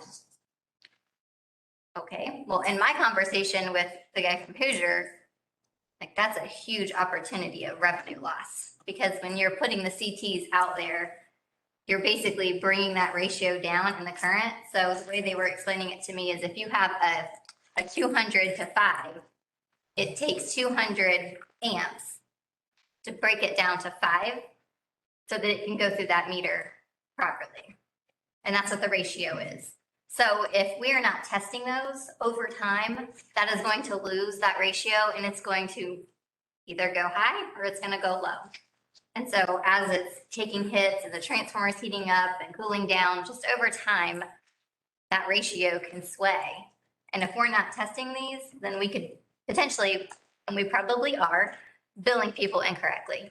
Because we are no longer, I'm sure, at that exact ratio that we set when those meters were put in. So I feel like, and so does the meter guy at this point, this is a project that we should have had on our radar a long time ago, and it wasn't. So we would like to move forward and ask for the 253 phase that we have today out on the system to go ahead and get them tested, and then go ahead and start our rotation of every 4 years. And eventually it will take us 4 years to get through all of our CT meters that we have today, but doing 200 a year so that we're not asking for this huge amount of money every single year, but we would put that in our regular operation budget moving forward. So would you need to do all of them this first year though? Because some of them have only been on. Right, yeah. If it's a brand new, if it's only been on in 4 years, we wouldn't have to do them. So we could look at that. We just were thinking if we could start with the 3-phase, because obviously that's going to be where the biggest outliers are going to be if we're losing revenue or overbilling people. Hit the big ones first. And then they recommend heavy users, which I think once we get through the cycle, we can figure out who is really a heavy user. Those they recommend every 2 years. So you would put them back in that cycle every 2. I know like our big 6, they get tested every year. Hoosier tests them for us every single year. So I know they're fine. So we don't have a problem with them, but it's everybody else that has the CT metering that we need to be doing our due diligence to make sure that we're billing people correctly. We don't want to go out and find that we have, we've got 700 and some total. So we don't want to go out and find that we have 200 people that are completely being billed wrong and have been for how long? We don't know. We're just gonna have to fix it and move on because there's no way for us to know when did that go bad. And the way they were explaining it in the graph of the current flowing, you're never gonna find that on a billing report because it's very, very slow. It's a gradual decrease or an increase. So when we're looking at our monthly billing reports, it is looking at, okay, what was last month compared to last year? And if it's only a very slight change, it's not going to flag that. And our rules say it has to be 50% different. So it would probably not get caught unless it did something really crazy where it was really high or really low, but then our meter would catch it at that point, not the CT part of it. So I feel like this is something that's pretty important that we need to move forward with and at least get started on a path and get on some kind of a cycle so that we're covering our bases moving forward. I got 2 things, and I completely support it. But looking at the Form 7, it's showing we've got 104 3-phase and 6 were new last year. So there should be 198 to test if we're just doing 3-phase, correct? I mean, I'm just going off of the numbers that we report. That might be a little off because when I ran it from the billing side, there was 250 3-phase. So that might just. But can we find what the difference is? Like I said, I support it, but the numbers, that's quite different. Right. So what did you say they were 100? There's 204, and it showed 6 new this past year, 2021, Does that Form 7 classify it as three-phase or does it just say commercial? commercial. That's the difference. But shouldn't all 3-phase be commercial? They should all be, Yeah. because it's just small, medium, and large, so they So should they're all all be, they should all three-phase. be three-phase. Yeah. Okay. And then the other thing that I think we need to change is Rule 9, because it already states that we're supposed to be doing this every 16 years. Not CTs. Just, That's all part of the meter, right? No, it's completely different. So are we checking the meters every 16 years? we are. Okay, we are. good. We have that, because I think we covered that a couple of years We did. ago, because we weren't really doing a great job at that either. So now, anytime that we're doing any kind of a report for billing, and typically we have about 15 to 20 a month. If we feel like they look like they're either high or low, we're doing a service order and a meter check at that point, and the guys are going out and they're testing that meter. So that can be grouped into part of every meter is going to be tested in that 16-year cycle. So that part we are doing. Now, I know that we had a discussion, I think it was Matt and I, when we do hire this new meter guy, we only have actually one tester for our meter department. So we are going to have to probably come to you guys and ask for another one, because when we had two, one would have to replace the meter, come back, put that meter in the socket back here that's in a tester that's in the meter room, test it, and then take it back out there and swap it back out. That's a lot of wasted time. So if we're going to hire someone as a meter person, they need to have all of the tools that the other one has. So that's probably going to come up once we make the decision on who gets to be hired. Because I think they need to have everything that they need to do their jobs. So if you're recommending it, it's kind of stunning. That's been 19 years. That was the surprising part. Yes. So absolutely, I'm agreeing, but I'm wondering for budgetary purposes, since we have those two positions that the board approved, and we're already looking into the fourth month without that, and those salaries that were approved, and then we're 153 under budget, is it okay just to reallocate that to this position and not really add to the budget? I think that's completely fair. Yeah, I mean. Instead of adding to what we probably did? Because it may be 1st of May before we get these positions both filled. Right. Yeah. Hopefully, it could be 1st of June if we're just, depending on, Staking one might be June or July. so we'll have that much money allocated already approved in the whole budget. So it's just reallocating it to that. So we're looking at 36,000. We're probably already over. It's already in the department anyway, so. Okay. So really, it's just okay for the specific, not really Right. allocating a budget increase. To me, it still needs approval because, Right, but it's not really a budget increase. no. No, but then next year we'll make sure that we have it included as a line item. And not 19 years from now, because I won't care. Yeah. Thank you. So I'm trying to go back and think this through. So it would be the meter tech's position, not that other one, because that other staking one we never did put in to it. But I think it still will cover, it's my point. Right.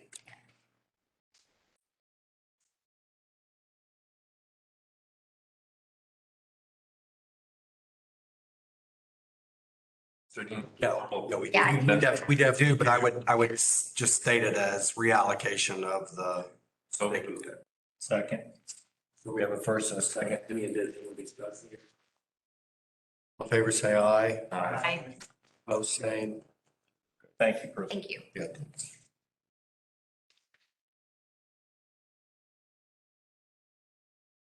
All right, the next item was the community trust report. I think Brett had alluded to that earlier in your report. Anybody has any questions, comments from what's given to us there? How many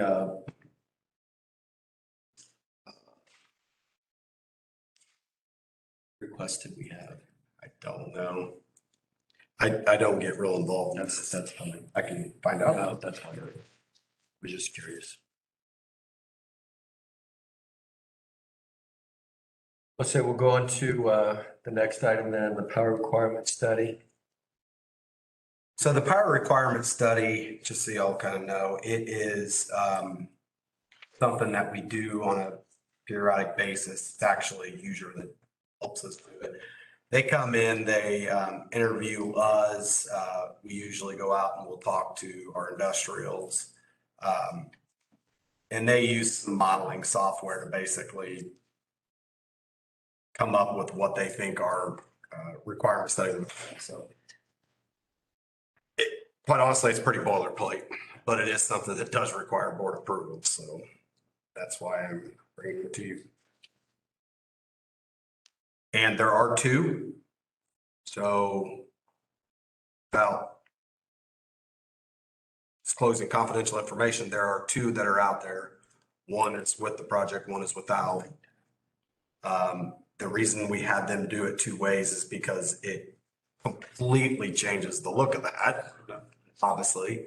And so we won't have to redo it, is the point. They ran it through the modeling both ways with the current estimates that we have on it. So regardless of whether that project happens or not, we'll have one done. It's there. So I need a motion to approve the resolution.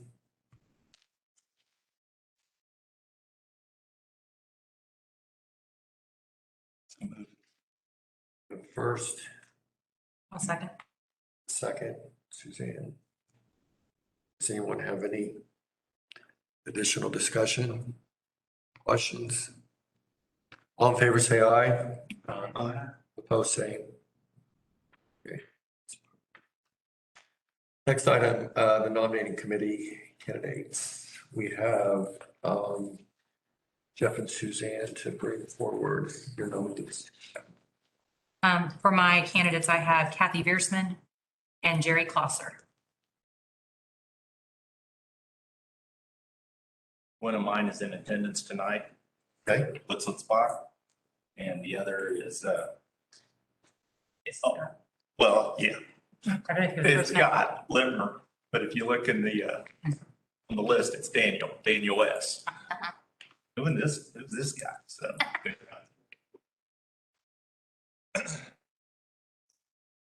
so I need a motion for approval of their candidates.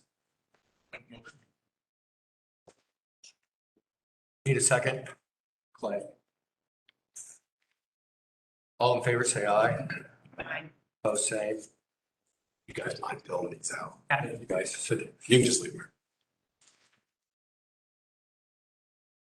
I can get everything, and just put the names. Do everything but their account number. Don't have that? Oh, yeah.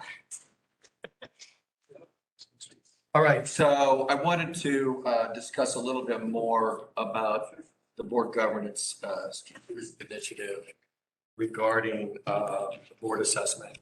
I know when we talked about it briefly at the last meeting, I think there were some maybe concerns about having like a cookie cutter approach. So reached out and talked to co-ops with Matt Willie. Some of you may have read some things about them in the past. They do a lot of work at the co-op level for this type of assessment. Kind of talked through a few things. And I think the initial approach would be to do a one-on-one interview with each one of us. Could be done virtually via phone.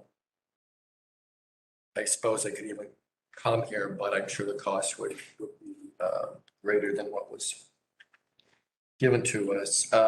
From that, they would come up with a plan for us to follow. And it was even mentioned, we'll see where we're at that point in time. So that's a slightly different approach from the other two that we talked about. The cost is right around 10 grand.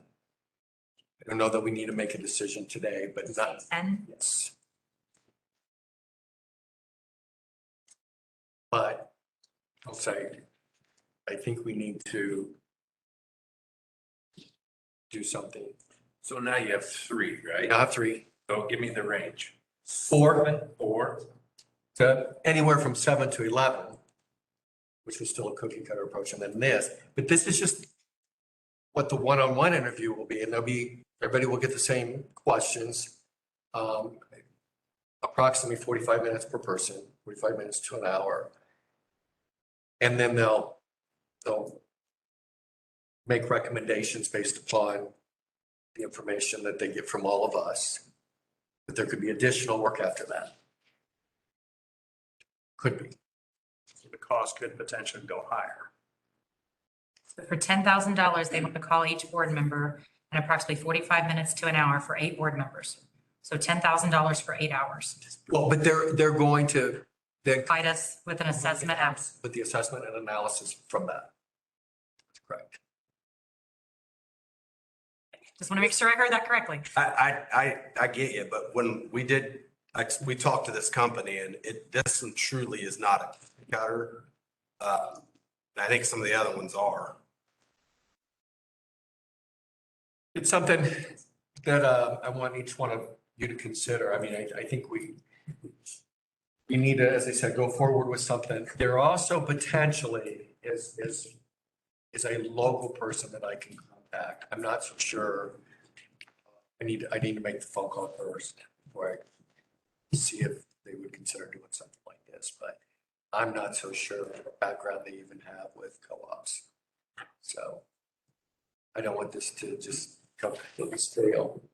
Anybody have any questions on that? Ultimate goal would be to accomplish a, Board self-assessment. Getting on.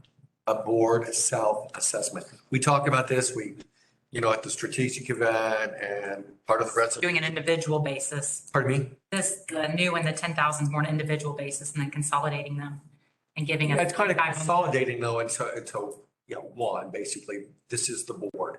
This is what we see based upon the questions that were asked. Or would be asked anyway.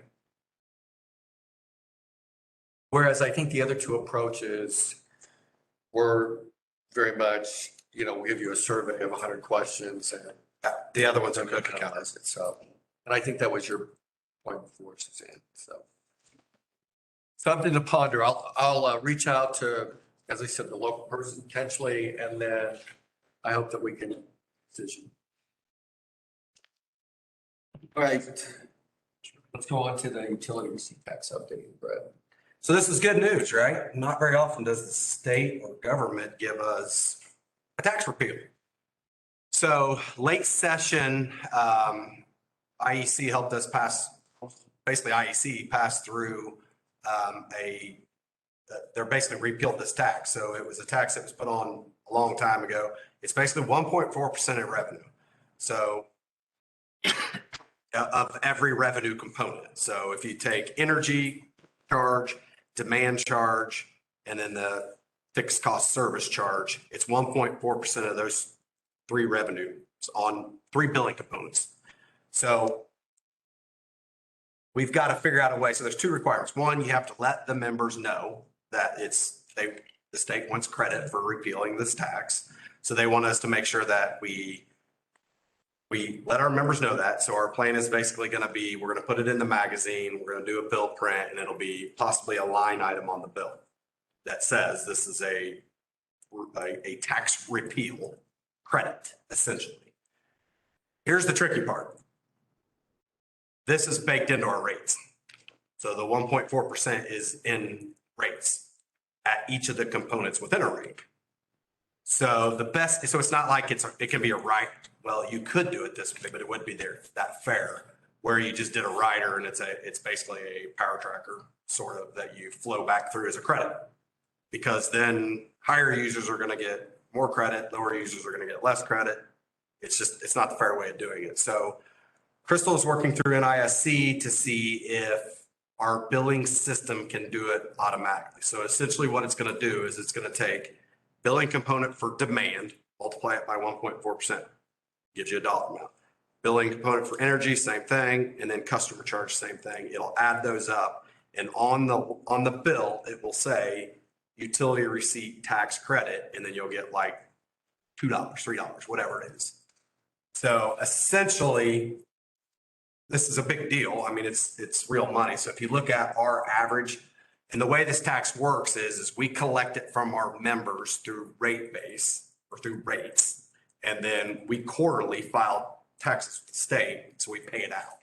So essentially, we're not going to have to pay it out anymore, so we don't need to collect it anymore. So this has got to be implemented by June July 1st, which is August bills. So it's sort of has to happen very quickly. She's working with NISC to see if we can get it done in the system. That's the easiest and most fairest way to do it. We also, we ended up working through what are some other options. The other options are ugly. It's like, okay, we're going to go into our cost of service study for each class. We're going to figure out what functional assignment in each class and how much is in there. And then we're going to lump that all together per class and say, here's a per kWh charge we're going to give you back. Wouldn't be very fair. The other way you could do it is just look at the total cost and try to divide it back out, and still you're left with a per kWh. So it's not a good method of doing it. So what this is in tune to is on average, it's about $468,000 that we won't have to spend and won't have to collect. Our biggest users would see about an $8,700 credit, and our residentials would see right around $2.50, $3 a month. So it is something. Yes. So, Not very often do you get an opportunity to get back a tax credit. so everyone in the state has to do this, and I assume a lot of co-ops in Indiana are using NISC. So the system won't allow that now. Won't they probably try to devise something that will? Yeah, we met with our account rep on Monday and brought this to their attention. They weren't aware of it yet. They are now. Thanks for telling me, Crystal. So I asked them, I said, now, I don't want to have to pay for a custom, and then Rush Shelby has to pay for a custom, and Southeastern, like, I don't think that's fair that we all have to pay a custom hook price. So I think that you should give us all, like, just do it for all of us because we have to do it. So their only concern with that was if other co-ops bill it differently. So if they don't include it in their base rates and they do it through their tracker or something like that, they're not going to. There's going to be a good number. I would think everybody is going to do it. I would think the majority is going to be how we do ours. And if that's what they decide, okay, there's 50 co-ops that are going to all do it that way. They're just going to do it for us, and we're not going to have to pay for that.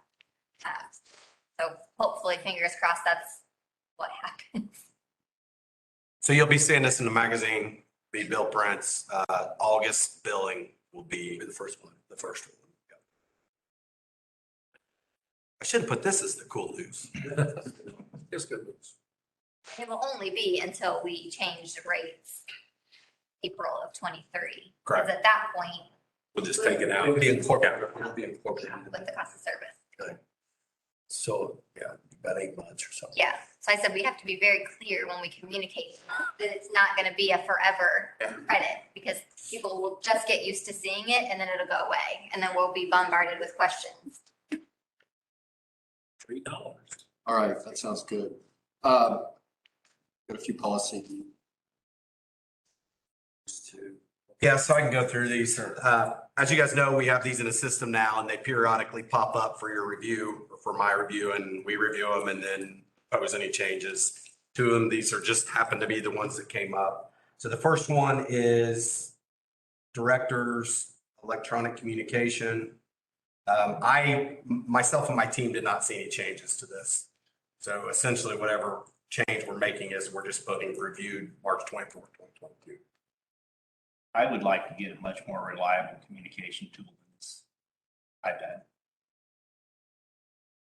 We've got an idea and we're almost ready to present it. But yeah, I talked to Sam briefly. He sounds like he's on board because I know it's just. Yep.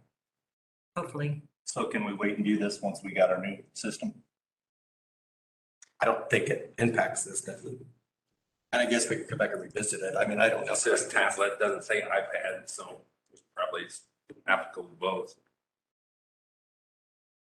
I mean, we can, that doesn't matter to me. I don't think it's gonna change this.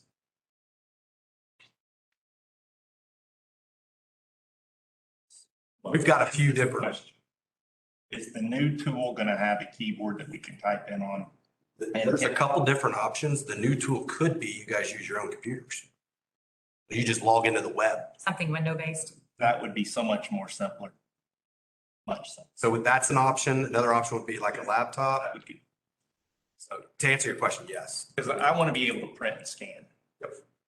And this is so intermittent when it works. By the way, we were up for recycling a lot of your iPads, so we stopped that until you guys made a decision. And so we're putting together, I've gotten one option from Sam and Crystal. We got a couple other ones we're working. But I don't think that changes this policy really anyway. So we kind of deal with DP and all that stuff. Yeah, do you want to approve it? Separately? All right, so without changes other than we reviewed it, take a motion for that. What's the motion? So we reviewed We it. accept what was, as reviewing it, the recommendation is to go ahead and do them separately. Don't we just put in the minutes that we reviewed it? Since we didn't make any changes or not? It's have to be approved if it's not changed. I thought we just put we reviewed it. 'Cause we didn't change anything. Okay, That's fair. yeah. That's fine. So what we'll do is we'll just end up putting it in the system. The version number is going to change. And then down at the bottom, it's going to say reviewed the date. That's fine.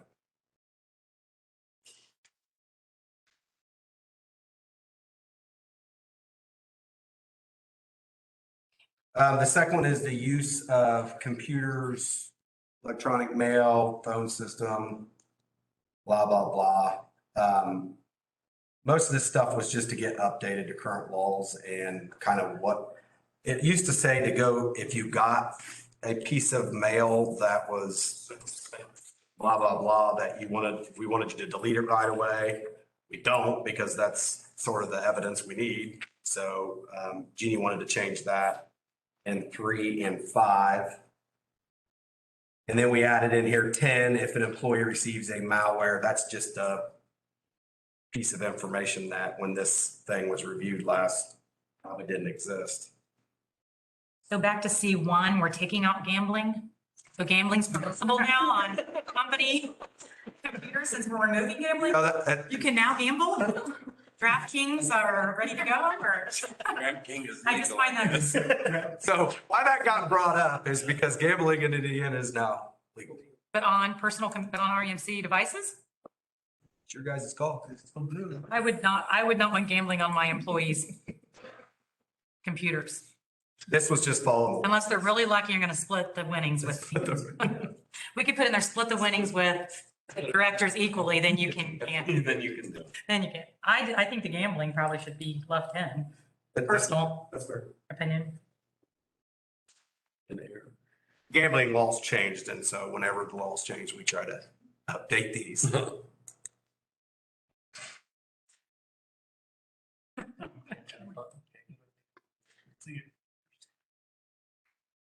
Darn it.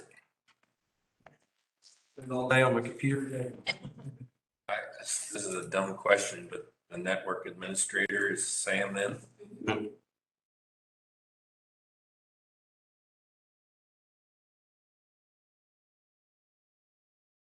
We didn't see any other changes. This one hadn't been reviewed since 15, so I was actually surprised there wasn't more.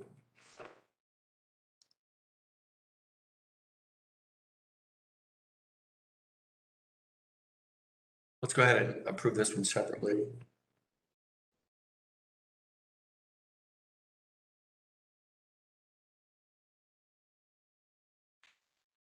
I guess I make the motion to approve, but on C1, gambling remain in the policy. I'm sorry, C1, but gambling remain in the policy. And it not be allowed to say it. But gambling remain not allowed in the policy. Not allowed. All right, we have a first and a second. Any additional comments? All in favor, say aye. Aye. Opposed, say. All right, so we got that. So let's look at policy 3.3, Brett can allude. Changes there. So did 3.3 come up? What? It's exactly the same, Except, yeah, the 3 things. same red lights.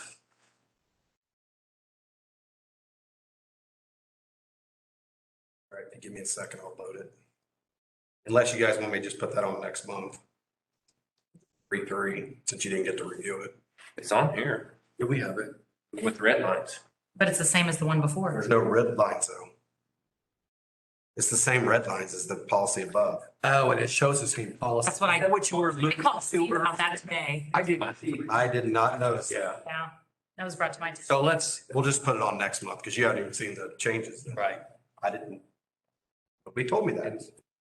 I think Susan alluded to that earlier. All right, rules and regs. So that first change summary, that's what we talked about last month as far as kind of the barriers, right? So then this sort of shows kind of like what we were trying to do as we went through some of those barriers. So I thought I'd walk through the actual, so if you bring up your, and I could actually bring this up on the screen. Maybe. We'll walk through it.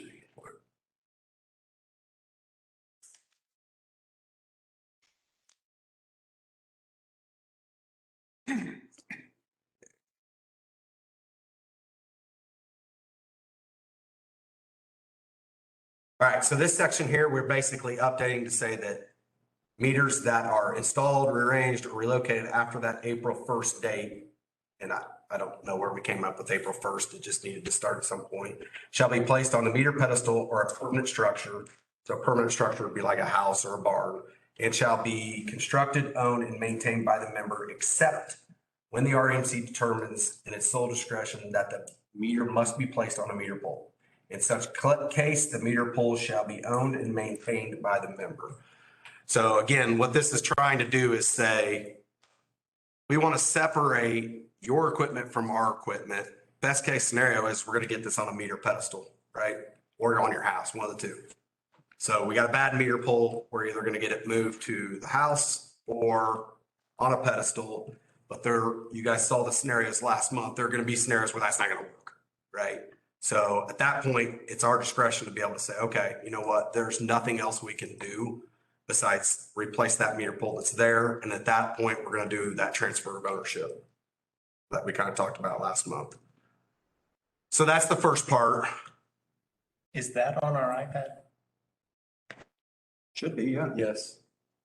Permanent's misspelled. Oh, Or no, Okay. ready, the next one. so then if you go down to the next red line.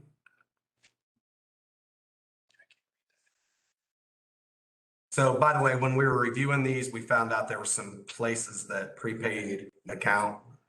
Actually, this came up when we had the issue with the theft. So there's some spots in here where we're just adding the prepaid because we have prepaid now. Prepaid doesn't have a deposit, so you can't do that. That's why we changed that.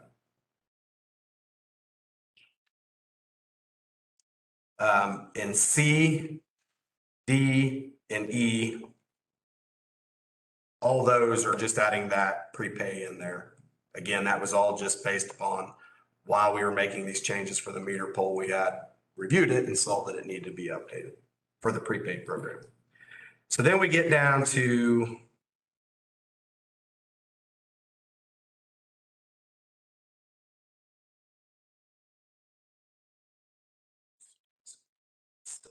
payment stuff.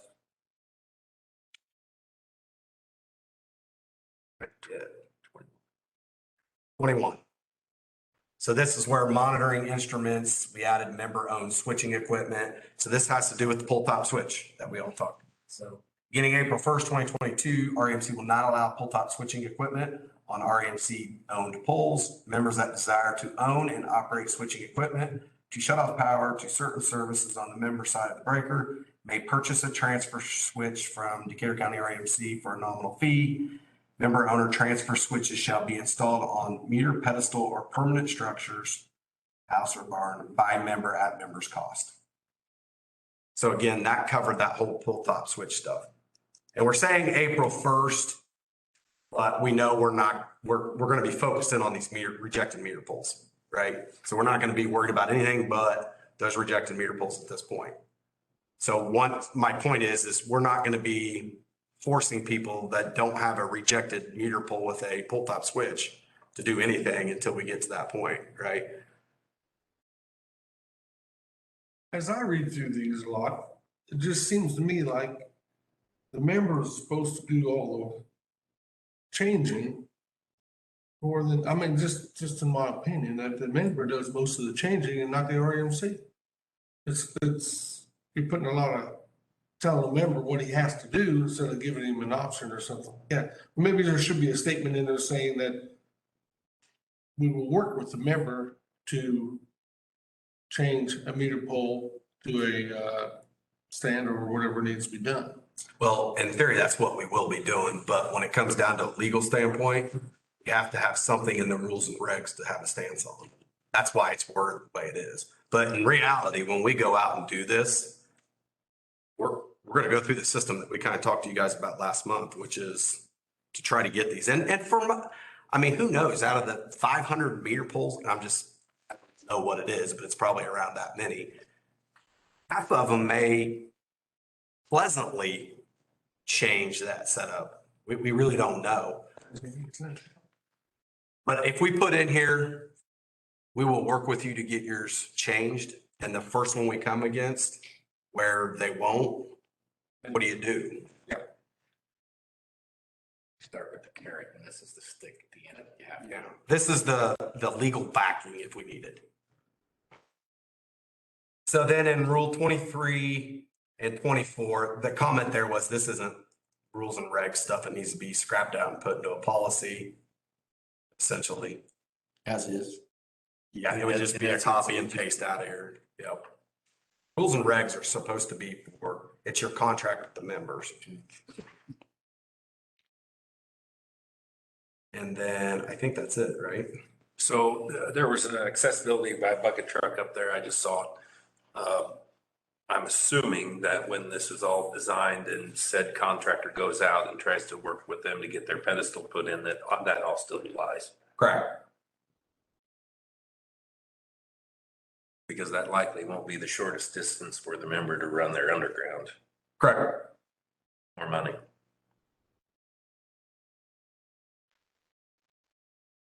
And so the whole point of if we can eliminate a pole and they agree to go to a meter pedestal, we'll go underground on our side because we can definitely justify getting rid of a pole to run a little bit of underground. So we'll work with the member. Like I said, I'm hoping to bring you guys a cost in the next couple of weeks of what it would take to get the contractor, current retiree. I know how well he works with members, and I'm telling you, he will talk a lot of members into doing some work on their end. So I have no idea. I can almost guarantee you're going to have somebody that we're going to need these requirements. And then you're going to have a lot of them that will work with us. So There's going to be instances where hopefully you can bore everything to the pedestal instead of digging in the yard. Or not. depends. Boring's a lot more expensive. Okay, curious how it could be done. Yeah, boring is quite a bit more expensive. Now, if you're going under a road, then you have, it's a lot more cheaper to bore. Yeah. I would also say you have more obstacles, because you have member-owned stuff in the ground, like, even your septic tank or whatever.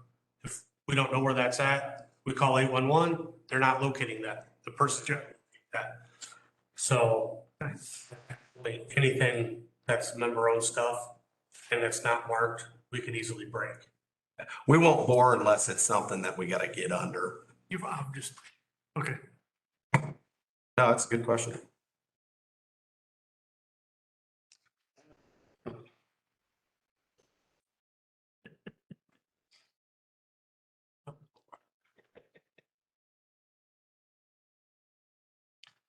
Under 21, Rule 21. under Rule 21, we interpret nominal fee. Yeah, it's $1. Right, well, that's what I mean. Do we say that or? Well, I don't know. Is that legal because suggestion to leave it? This was definitely a legal suggestion. Yeah, that's fine. But we have no plans to change it from $1. Just for clarification, what is, and Chris might be on it, so, what is the shallowest you would put a line? For home service or secondary service under 600 volts, about 3 foot. 3 foot would be the shallowest, Yes. and I hit most septics. But it also depends on whether you got rock there or not. too. Yeah. I mean, if we can't, cut open the rock, then Right.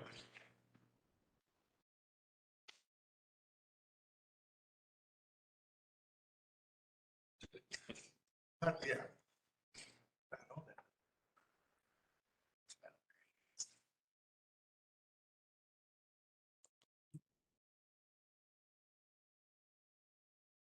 Or with a motion to approve the changes.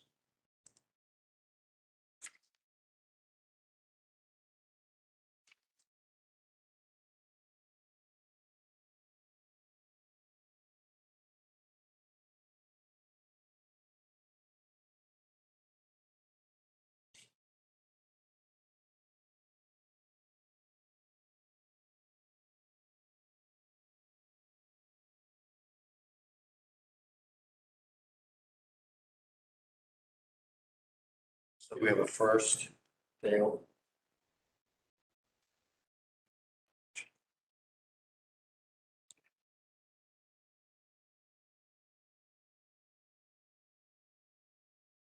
Is there a second to approve the changes?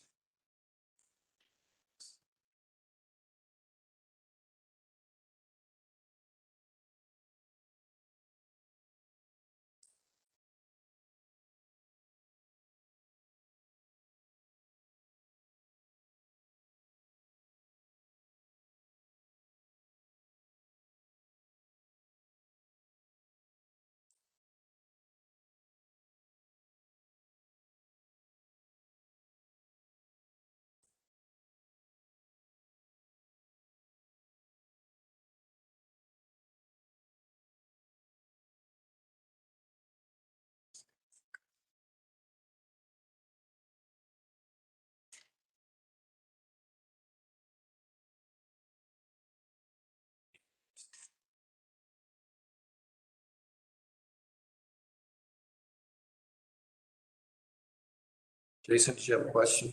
I just asked if we needed more discussion. I don't know. I did not hear Pat's presentation in person, but I know Suzanne tried to send me some follow along. And I came in and went through it, but Pat wasn't here. So, I mean, I got the presentation, but I'm not as comfortable with it as all of you that were here. Is there, maybe failed on my part here. On a member-owned pole that the meter's on, if we put the meter on pole, transfer the ownership to it, what about storm comes through, pole gets broke off? Now, If it's theirs, yes. My understanding, new pole set, they want a pole. Or meter on there, transfer the ownership to them. What's the replacement? Is there anything in here about a replacement on the pole if it gets broken in? I mean, we put poles in. We would come out, we could put one in and we would charge them. Is there anything as far as it's gonna be a cost based The general cost, on, what it would take to do that? so it's not just, looks like something. you're But pulling their out. insurance will pay for that too. You're- Right.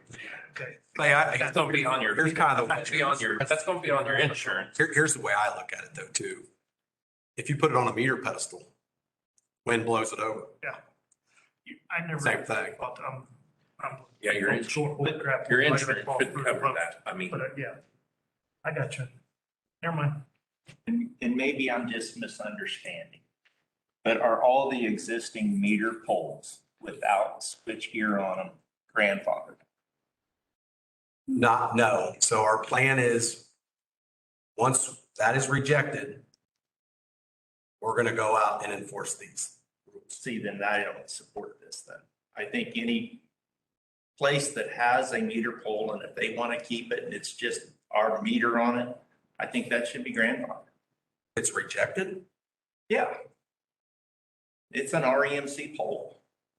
then we don't get rid of any liability and we We're can't. getting rid of liability on all new construction and all upgrades. But if a member has had that pole for 50 years, I think that pole should be grandfathered and be replaced. I might be misunderstanding you. So like if they have a meter pole and there's no other way of doing it besides having that meter on that pole, we are going to replace that meter pole and transfer ownership. No, we're not. It's grandfathered. It's If always it's been not REMC's. You're saying replace it, but we maintain the ownership. Correct. But anything that's, Has to have a, yes, if a member chooses, who determines has to have? the member would. If they already have a meter pole, I feel it should be grandfathered. Any new construction, any changes, I'm fine with, but to just go out and say somebody that's got a meter pole that's gonna be red tagged in 3 years and we're gonna say, that's on you. I don't agree We're with gonna that. put it in, right? We're gonna change it. The cost of the pole. But that's not how I read it. But the member's paying for the poll. Members. No. So I guess I'm not clearly understanding what you're saying. Explain exactly the scenario. I'm not, I've got a meter pole and the only thing I've got coming onto that is the primary, my meter, and it's underground going to my house. so primary overhead to the pole, down the conduit, and it's got the meter on it. It's going down, underground, over. Correct. That is not going to be following any of this. That will be one of the simplest ones in the world. There won't be an issue with that pole whatsoever. But if the member wants the pole, they should be allowed to keep the pole. What if that poll's rejected? Then put us through that scenario.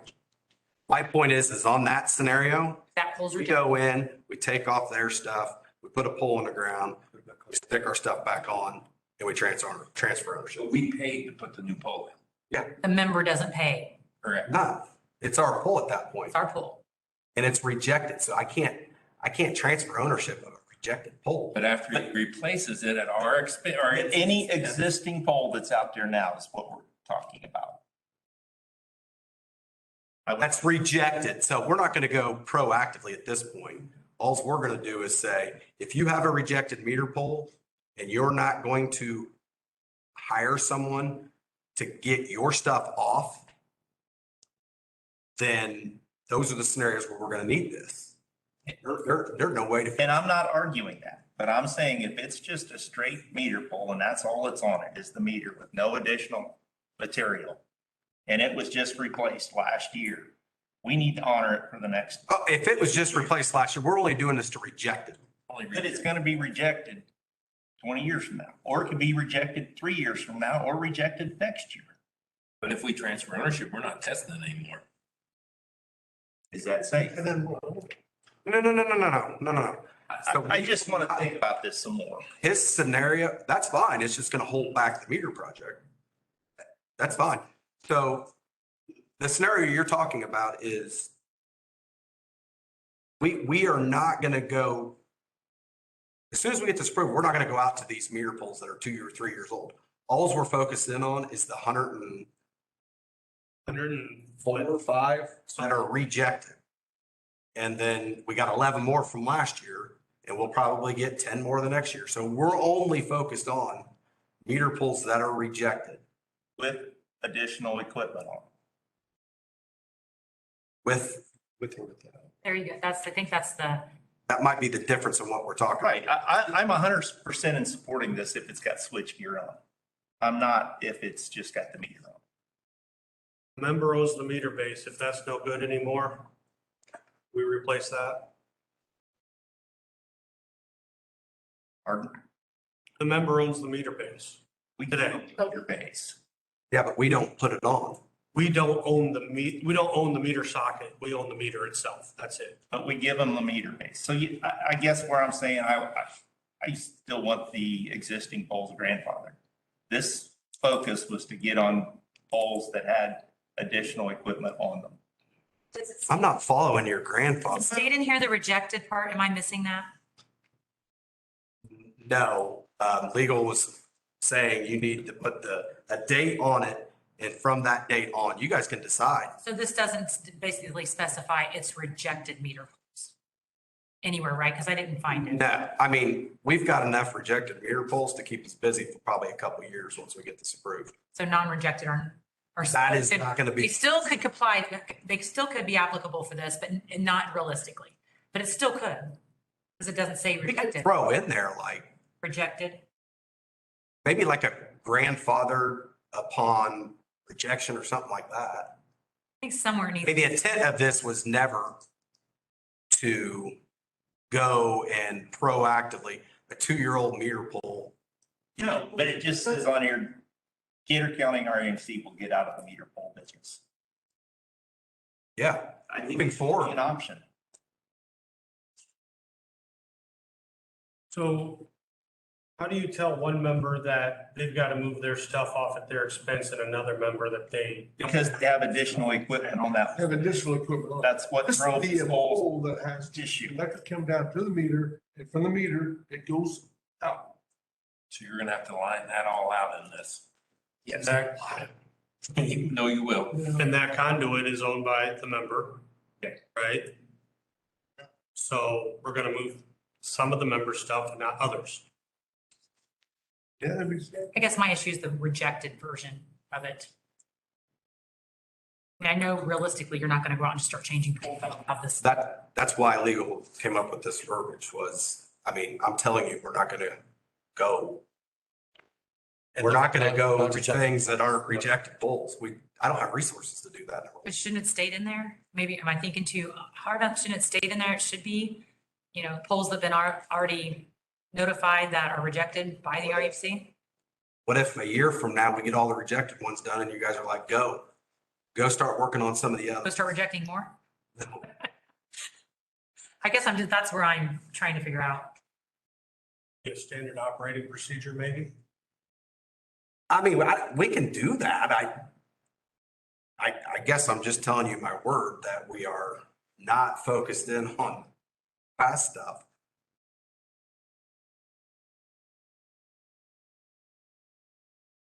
But I mean, there was a problem with putting rejected in there, and I don't remember exactly what it was. There was a reason why there was a date That one that they changed, that had the close call on, that was a bad pull, but it wasn't rejected. rejected. Maybe deemed unsafe or something. That's what it was. It's the Deemed- fact that even if it's not rejected, because we get polls a lot of times that they'll crack in half. But weren't rejected, Right. cracked in half. So are we going to say you can keep your grandfathered in because this says rejected? And that's the reason it was. That's the reason she wanted it. What if we change the verbiage to designated unsafe?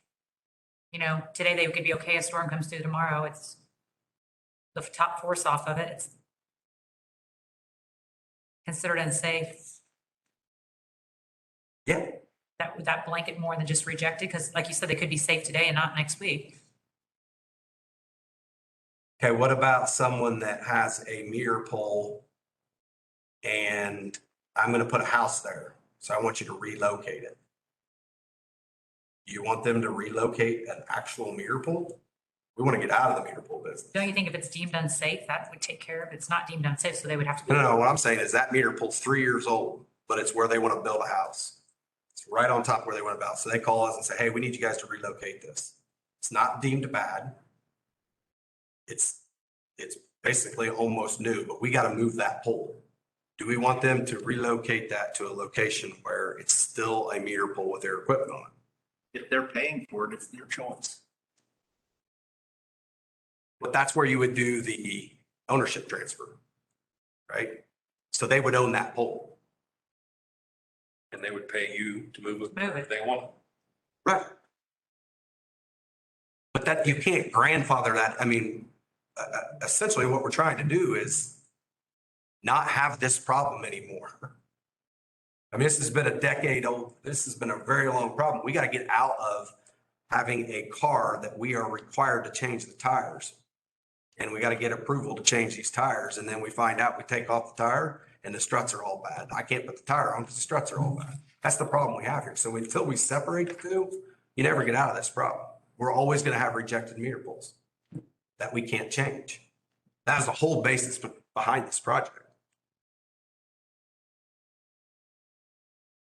I mean, we don't necessarily have to get rid of meter pole or rejected meter poles, but we're going to have to assume the liability that's out there today. That you're going to have red tech poles that we're going to have a hard time changing.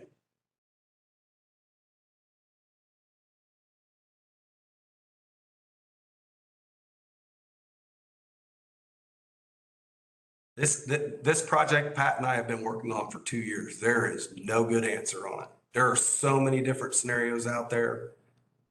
It's just, there's not a cookie cutter answer. I mean, literally, you're gonna have to work with each one of these members to figure out the best solution for them. And in some cases,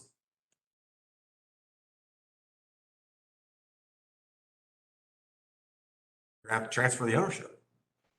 There's not a cookie cutter answers, maybe not a cookie cutter rules and regulation to follow every single one. That's sort of what this is. This is a high level. We are going to separate your equipment from our equipment. And if you don't agree to that, we're going to transfer the ownership. That's essentially what this is, getting us out of the business of meter pools.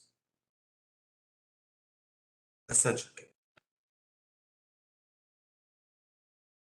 It could be 40 years before we actually get out of the meter pool business, right? Because there's poles that aren't that old in the ground. I know that it's gonna delay your project, but you guys have been working on this 2 years already, you said. It ain't gonna hurt me. Table this for 30 days. I personally don't feel like I'm comfortable enough with it to make the decision. This is a big, big change, and I've got to have your guys' back on this, 'cause I'm telling you. But I would suggest if there's specific questions that need to be answered before that. Yeah, no, I think this needs to deserve enough time for you guys to all feel comfortable, because I'm telling you, there are going to be people coming to you. You just, definitely. Yes, I mean, I can still move forward with getting some stuff done, but it will delay us because this is essentially what we need to. I'm guessing in this decade-long problem or, this legacy problem that we keep talking about, 30 days probably isn't gonna. No, I agree. Table this. But if you have questions, as I said. And we are all ears if you got any other ideas, because we've thrown, you probably should. I make a motion, we table this.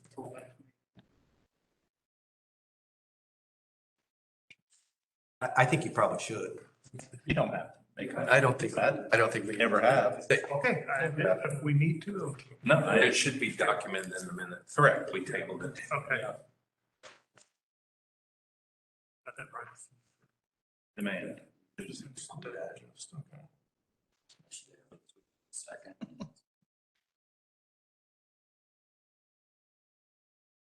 I'm not ready. All right, the next item, legal representation discussion.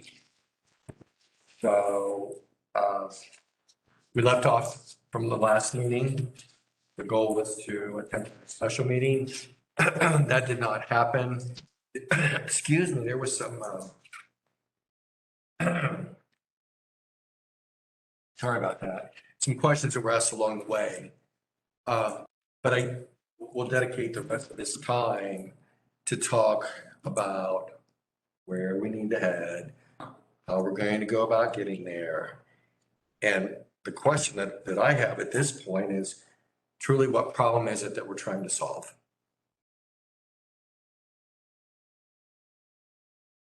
I want to know, I want legal representation that represents all of us. All 8 of us. Not just some of us. That's why I had asked for Brian. Jason requested that Aaron get involved also. Great. That was my understanding. You were gonna arrange this to have. That was the goal. It did not happen. But I only seen that you had contacted Aaron, and Aaron couldn't make it. Did you? If Aaron can't make it, then we said we'd have both of them here, is what I thought we were going to try to do. And at that point in time, why couldn't we have one of them here to present and have another one? I don't know. I just assumed at the point in time that we were going to have both of them. So. didn't happen. But let's go forward. Let's talk through it. You mentioned you want every board member to be represented. Don't we have that now? I don't feel that. I didn't even know who the attorneys were, and then I've been asking since September who our corporate attorney is. And I went to the nominating committee meeting, and you had Mr. Wickens of the Nice Law Firm there. And it was listed as our corporate attorney. I don't believe we've ever approved that. So honestly, right now, Steve, I do not know who our corporate attorney is. So I went back and was, I've done some research as well. What was your ask from Brian? And then he had a proposal, Brian Garrison. Is it corporate attorney? Is it the board's attorney? I mean, are we trying to define something that we don't know what we want? Then how do we know who we have then? I've read the bylaws, I've read the rules, and we haven't been following them. Well, So in the IEC directory for the last several years, we have 3 law firms listed as our representatives. Wickens, R. Ritchie, and Brandon Peterson, whatever. Isn't that Mr. Garrison's firm? So we already have access to all 3 of these firms. In July of 2021, Brian Garrison was here to present to the board. For various reasons, you 4 weren't here. Mr. Garrison went ahead and presented. That was in July. You had that fair thing. Yes. No big deal. I'm just saying, he was here to present for the board. So he's already being utilized by Decatur County REMC as a legal consultant. So I'm really not sure what the ask is. Okay, of those 3, who is our corporate attorney? Who represents the board? Those are different. That's different. We're asking for someone to represent the board and you're saying it's the corporate attorney. That's not the same thing. I don't think. I thought, We don't have an attorney on retainer, correct? That might be what he's saying. No, we do not have a retainer. But if we need something, you'll get to contact any one of them. so who can contact them? I can contact them? No, individual directors are not consulting attorneys. That's all going through the board chair. That's the way we've always done it. But then those individual attorneys going through the board chair, that information needs to be shared equally by all 8 board members, and it has not always been shared equally. That's fair. That's very fair. Yeah. So therefore, we need a law firm that, and this is not Steve, but communicates to the chairman that information does not get to be picked by which director has access or knowledge of that information. But that's a different discussion than we But don't the law have firm legal. We're using. It's the chairman's responsibility. Yeah, So when was the last time these 3 were? I know they're on there. I have no idea. but Exactly. I also know that the policy does not specify that we're going to do it every year, every 5 years, every 20 years. It doesn't say.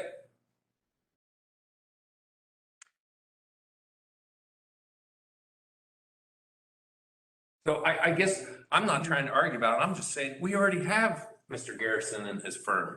So why are we arguing about it? yeah, I think it was the question. I think the argument is everyone wants access to the attorney.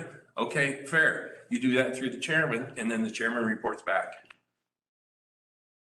That's how any board works. No law firm is going to represent us and have 12 different people calling them. I'm not asking for that. I just want to have an attorney that I know that we have, that we all agreed on, and we do not have that right now. Well, not according to the reporting, but that's okay.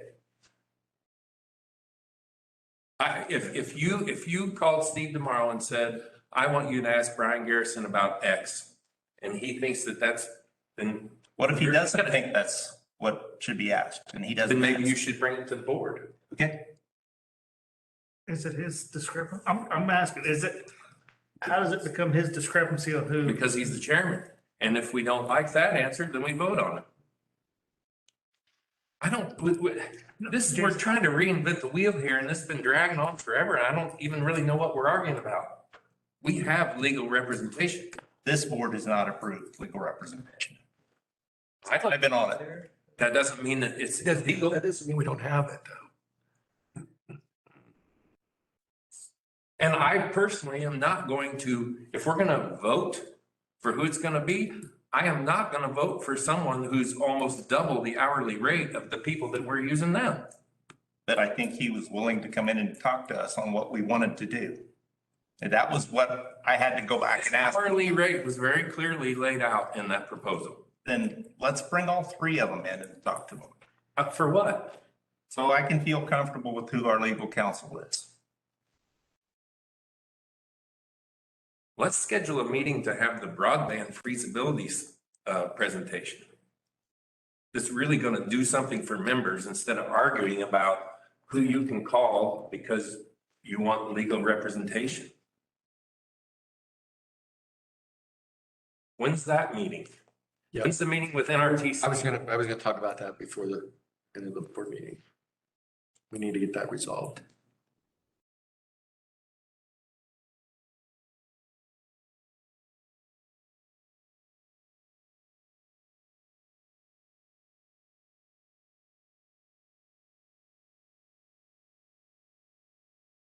So I asked, some questions along the way with an email. I got no responses. I'll go back to what I asked earlier. What problem is it that we're trying to resolve? If we, don't have legal representation, I think that's one thing, but We haven't had legal representation that was communicated to all board directors.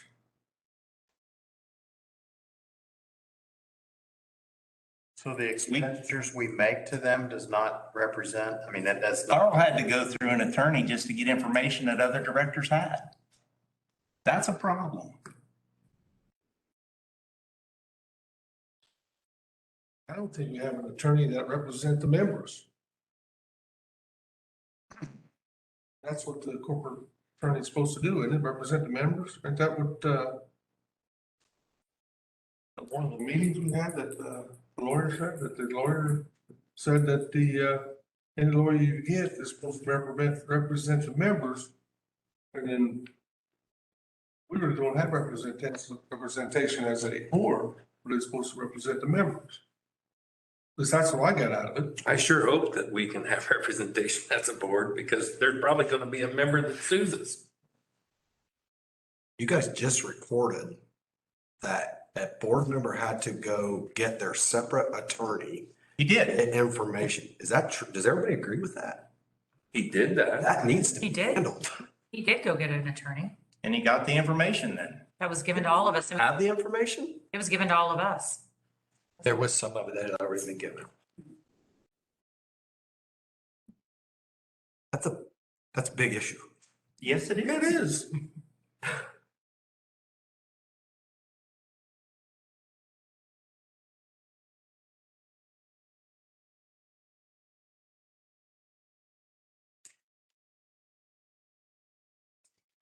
Dale, do you have any comments?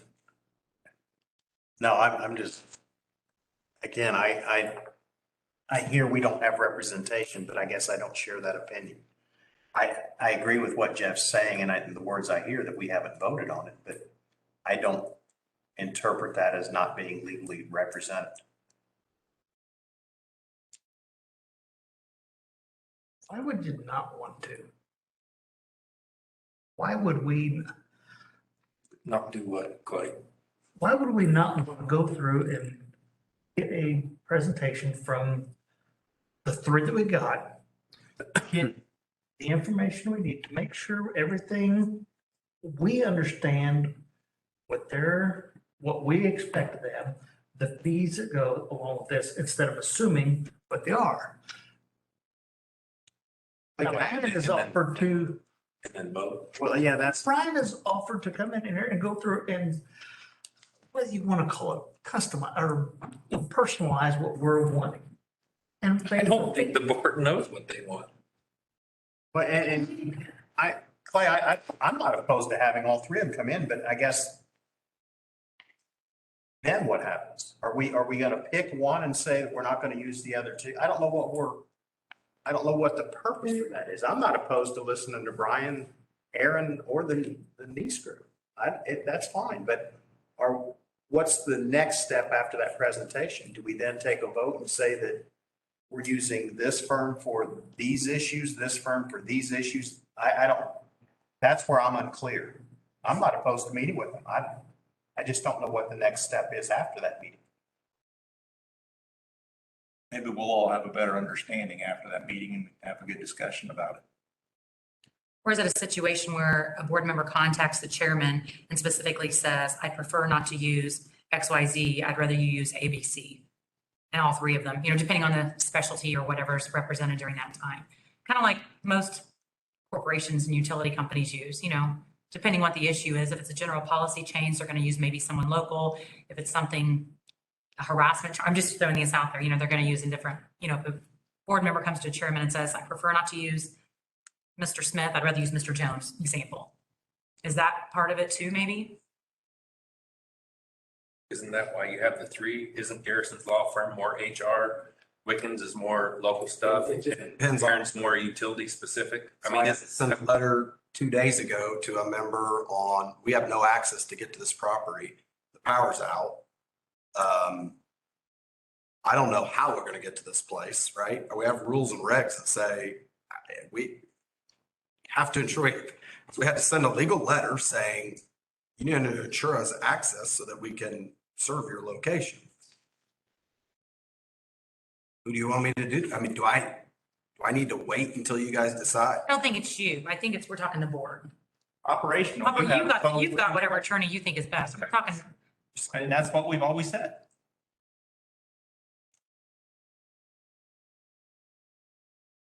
I think the difference of what you're talking about though is an attorney on retainer coming to board meetings. And, after the presentation, we might decide that's best. We might not. I can't support those kind of fees. We don't know what those fees are. I got the presentation from Garrison. I know what those fees are. And he I can't said, support that. and he said he would come in and tailor make it. So let's at least bring him in, Steve. Dory said, Please. let me come in here. Over with you. Split what's trying to get one in this case too. I mean, we can vote on that, Jeff. So I make a motion, we second it, it's 4-4 and it fails. I didn't hear I would support it if Brian and Aaron were both here at the same time. I'm You fine. can hear what each other says and We, then feed off. we agreed to that. Is Aaron willing to come into this meeting, in an open meeting? not in an open recorded session. But why is that a problem? Okay, why wouldn't she? She said, why would I? That's proprietary information, what she's gonna share about her law firm. Why would she put that in a public setting? Brian's willing to do it, Well, then let Brian do it. then bring in Well, Brian at least. I'm back to the point, I don't think, unless we have both, and then you maybe include the Nice law firm too. I mean, where does it begin and where does it end?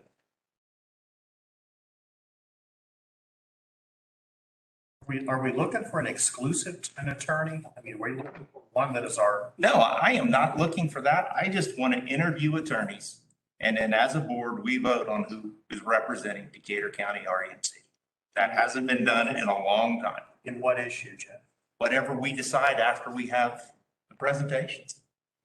But if we take that vote, let's assume we would vote on Brian Garrison's firm. Are they our exclusive attorney then that?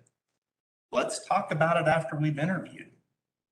I honestly don't have all the answers, Dale. I'm just not comfortable at all with where we currently are at. I do think we need to know what we're looking for. I mean, sounds like that question comes after the fact. Brian's already said, bring them both in. If Aaron's not fine on the open board meeting, I would be fine. Doesn't have to, they can come. We're just not recording it. Yeah, I'm fine with the special. I'm good with that. You're fine with the special meeting? Yeah, I don't, it doesn't have to be recorded. But Claudius feels it has to be. It doesn't have to be, my point was it ought to be open, but if it doesn't, no, it does The not. lawyers, so they don't want things. I get it. It doesn't have to be recorded. I got you. Yeah. No, it don't have to be. My thought was we need the information. I guess maybe some pertinent information. I'm fine with what you said, Brian. And at some point in the past, an RAMC board had voted for legal representation with Wiggins and Wiggins. Some point in the past, and that had to be 1967, according.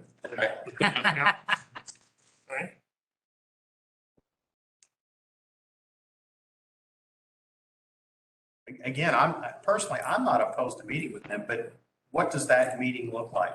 Do all three of them sit in here and hear the other two presentations, or is it one come in, That's why I said, okay, Aaron could make it, bring Brian in. one At least- come in, At another? least we got somebody in here to give us some information, get to do something. To me, it was gonna be, I would feel uncomfortable having them in here at the same time. I would think they would. Thanks, I would, that's what they bring, I would suspect they. hey man, let's have it, let's go over things, the next one, and then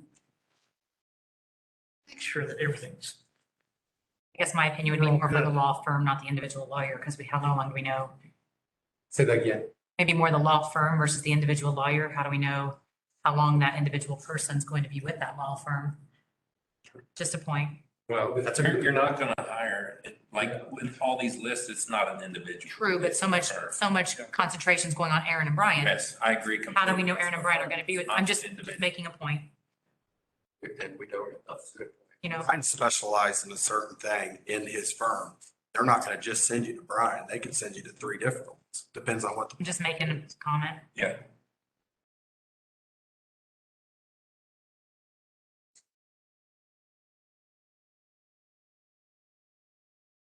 So Jeff, did you make a motion? I would like Brian to make the motion based on what he said, and I'll second.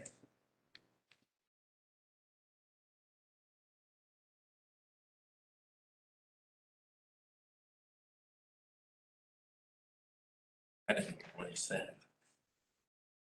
Said I'd be fine if they were both here, but it sounds like anybody else doesn't want them here. Well, but you said you'd be fine if they were both here as a special meeting. Still good with that? But do you have one? Even if they're both here, they have to be here at the same time. No, they can, it could be the same night, but it could be Different. Times. The question is, Do you want limited them to just those two? And the purpose is to hear their presentation on what? Yeah, that's communicating to all of us. And what will they bring to the organization? That's part of them making the presentation. I'm paying So everything. What's their? You know, So that is, okay, go ahead. That's fair.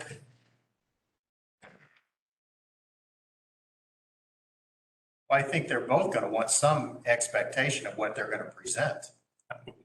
I mean, I can't imagine neither of them coming to say, yeah, I'll show up and not have a reasonable idea of what they're going to present. If it's similar to the presentation we saw on Brian Garrison, that's fine, but I think we need to convey to them, whether it's 2 or whether it's 3, of what we're looking for so that they have an expectation of what they're gonna present. Otherwise, they're gonna come in and you may have totally different meetings with different attorneys.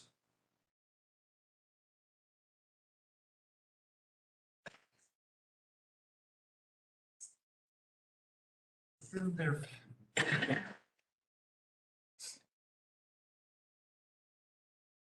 It would give us an opportunity to understand. In the firm, who specializes in what area. At least we would know who. To get some information from, if we need to. We're gonna call them, and say here. They're gonna tell us that. I mean, when we ask for the information, right? Why wouldn't they? They're not gonna send somebody who doesn't know what they're talking about. I don't think we need a presentation on that necessarily, but. All right. I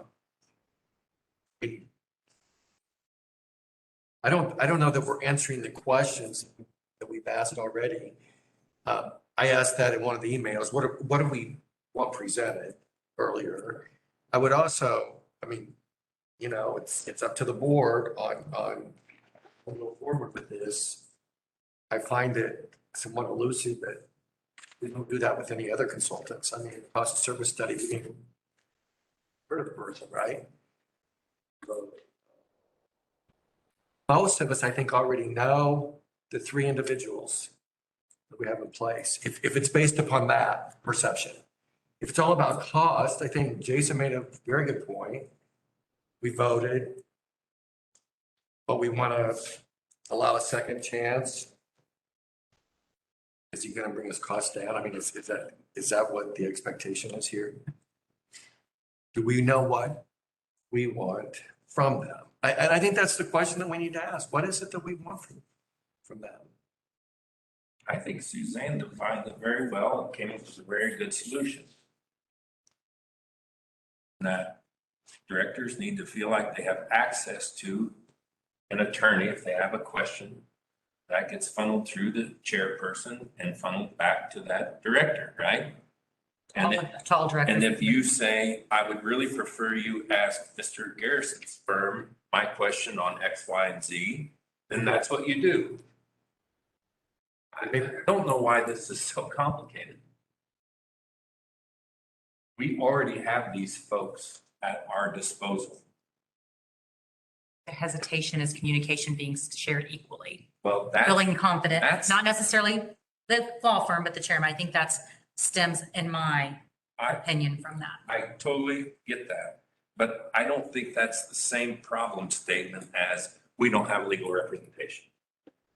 We don't have approved legal representation. How's that? So not being, if I were to make a motion and say, this isn't a motion, but Be careful. yeah, I mean, it's just the act of voting on it, Jeff? I mean, We're following the bylaws and feeling comfortable with who's representing us.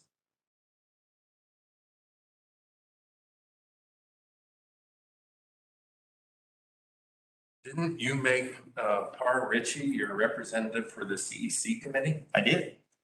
So now you're not comfortable with them now? Is that why we're having this conversation?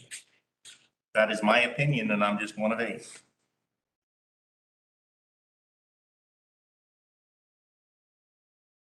But since you took that action though, Par Ritchie is still the They legal were representative for the CEC. And that has not been changed to my knowledge. It is not. So I'm not making a motion, but if I were to make a motion, the three law firms, we vote to represent the board, and board members can specify upon their choice which law firm they refer the chairman to communicate with regarding XYZ issue.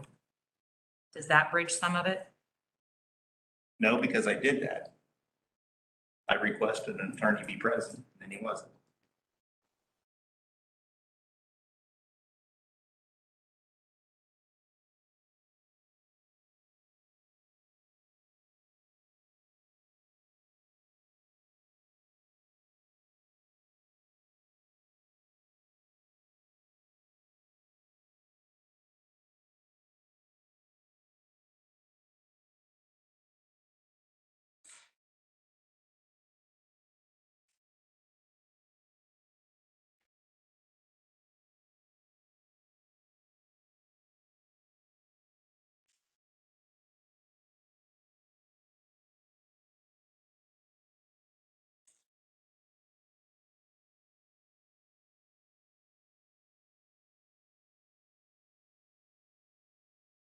What if, to piggyback what you said, Suzanne, if it was a consensus?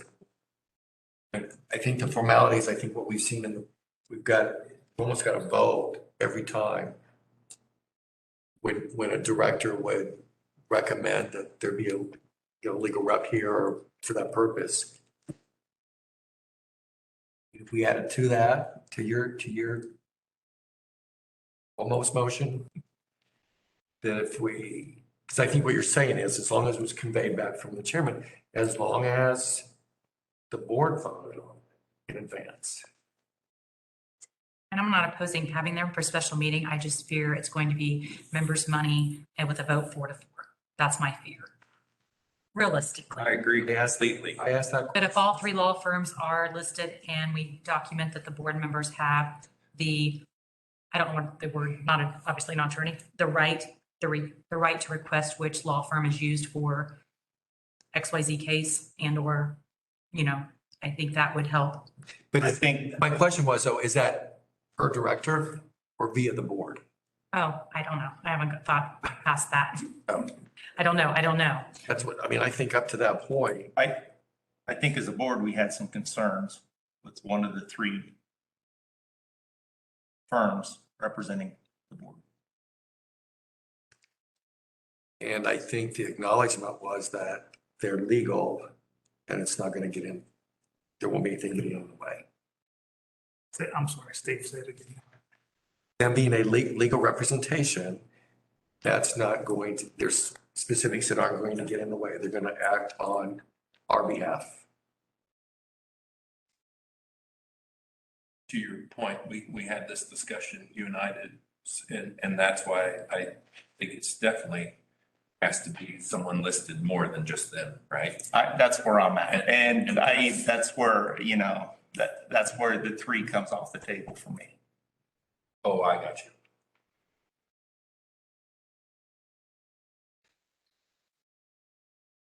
I would say depending on the topic, But But that's where it comes back. I mean, as a board vote, and then we're just delaying another, but like if one of you were to call me and say, let's have Brian Garrison come in for this purpose. I may not be against that idea, but I think it's up to the board to collectively make that recommendation and then utilize them. That's where I'm at with this. It can't just be. I was trying to find a bridge. Well, I like it. I support it. I'm good. I'm with you. I don't support another meeting because it's time and money.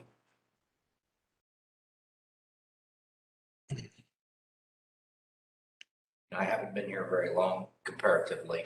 It sounds like to me, the issue is a communication issue Yes. from a prior time, more so than who the people are that we work with from a legal standpoint.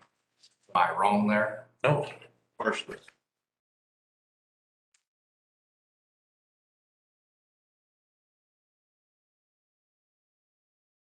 So the communication currently still exists then, Jeff? Is that what I understood you just say? I believe so, yes.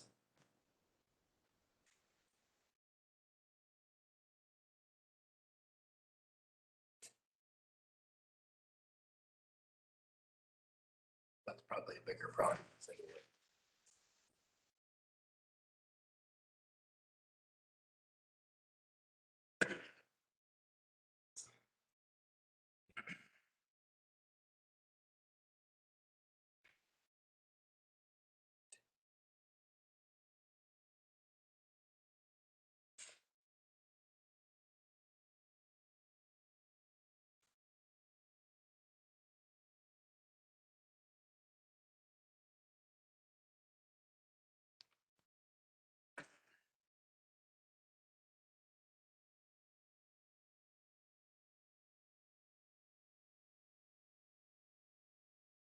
We go from. We do.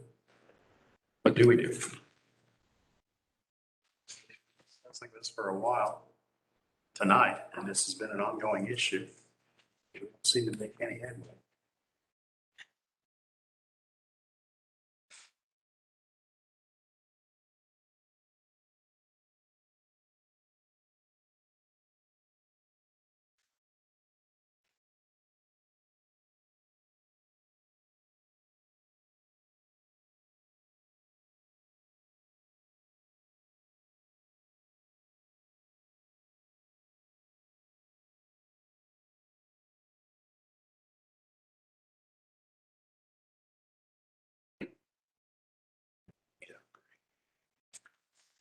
You think a timeout's going to help us at this point? Okay, I'd like to, we got a quick timeout, come back.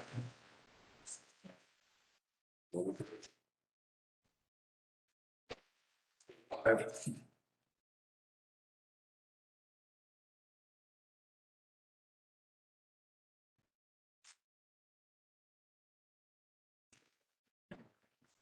Sorry.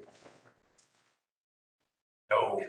If a director loses it, and if I break somebody else's, then that's okay for his. Jason, here's your line extension. And it's personal and it's Like now, you gotta be shot. I'm really good with numbers, but only in cents. Like dollar signs, decibels, and I'm just really good with. Find out. Have a piece of gum if you want. I can still. I was talking today about $170 into the house. Oh, yes, I'm sorry. I didn't. Yes, I was trying more directing to her, like maybe she would know. order. no, I'll get you one. I didn't know. Yes, that was probably. What time you get home? I just remember being. No, that's fine. I was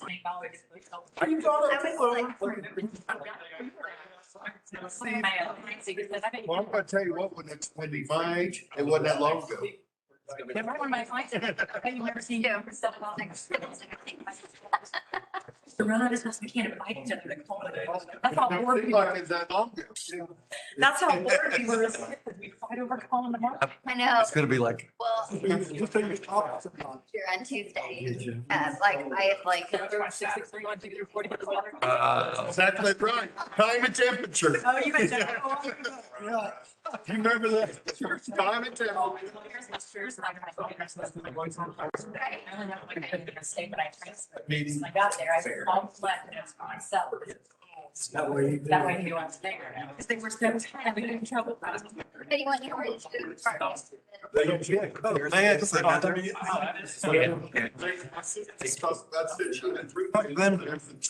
sell themselves. I was gonna say. Call home and ask for the cash.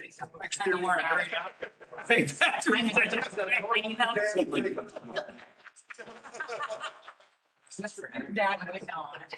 My dad said. I just went green last year.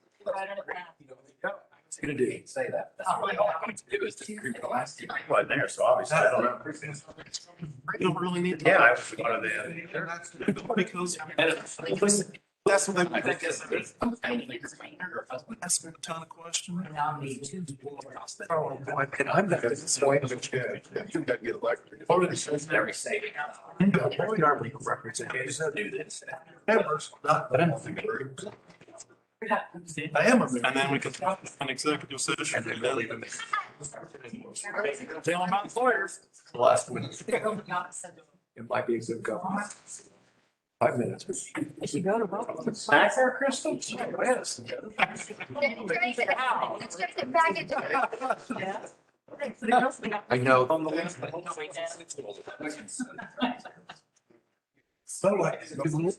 They were, I kept stirring them and then it burned out, so This is what he says. I don't eat meatballs, so I. At my understanding Now. yeah. They're expert. These are good, these little pinhole things. If I wanted to call something. Well, You know. the RTC thing, No, but I know there has been a situation. A bunch of them all loose. They all right, the second, one of them could.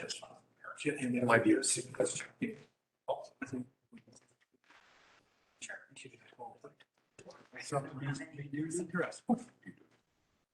That's my. Take it off tomorrow. I usually. I'm gonna see what can look. This little turkey and ham. Good. Oh, I would be honest. And I never need legal. I know. I'm not saying I haven't had it. Hey, hands. I hope I never have. I never do it very correctly. Oh, well, I didn't need legal for that. I was a minor.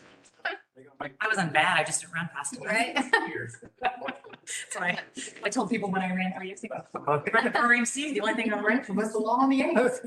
I bought some beer and toilet paper. And that's the first thing my kids do. Right. Thank you, Jesus. Excited. That's, I used to, that's the first thing my kids do. Thank you, Jesus. Exactly.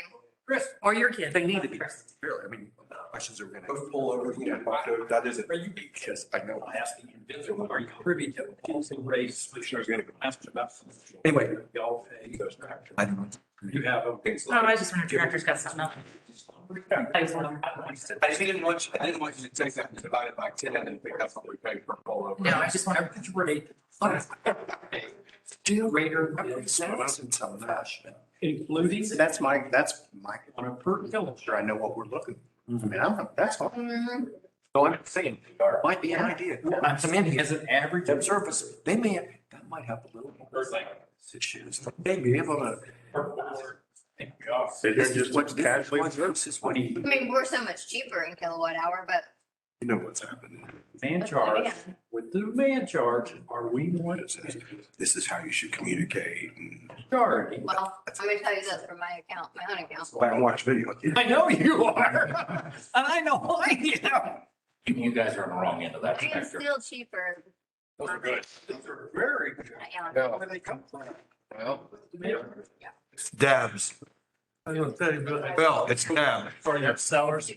Oh, yeah. The little shack out there. My house separate. I am very. Yeah, the one out there by the pond, that's my room. Ralph days, done it. I'm in it, man. Boy, really kind of. It would just be your mom. I can get garages. I don't know, but I called some garage guy, he'll put them in the front. I called him Have a lot of fun. So October. If you remember back, and I'm going to get them in May, he says. Is that right? Who's your end? Yeah. Partly. Yeah. I could have pick them. I had it in my driveway. Are you sure? Yeah. Because I know somebody who rent one and said, he's got it. It's everything. Oh, yeah. Nobody else. Well, never know. You gotta try something. No, I mean, I get it. Nobody's. The engineering says I got a couple. Yeah, I'm like, I'm funny behaved and I kept saying I was more worried about his morals than money. I'm like, I'll had a bunch of fun. You can tell we're. I heard this. I know. I don't. Yes, I will. Oh, I can't wait to talk to him. Of all people, yes. yeah. He's such a. They were, actually, at the beginning of this meeting, they were texting, asking about his calendar. By the last day, He kept telling about Shark. I'm like, I've known Shark my whole life. I'm like, he cracks me up. So I know who he your company is. seems to be much more fair. On Coy. Yeah. My sister's wedding, D&D, and when I was a fourth grader, is when I met Shark. We get through that.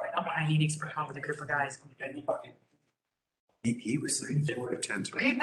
Have you seen? There's not much an executive. I was like, you know, they tell me. Because. I know who he is, my family, but I don't know him. You have to get it on now.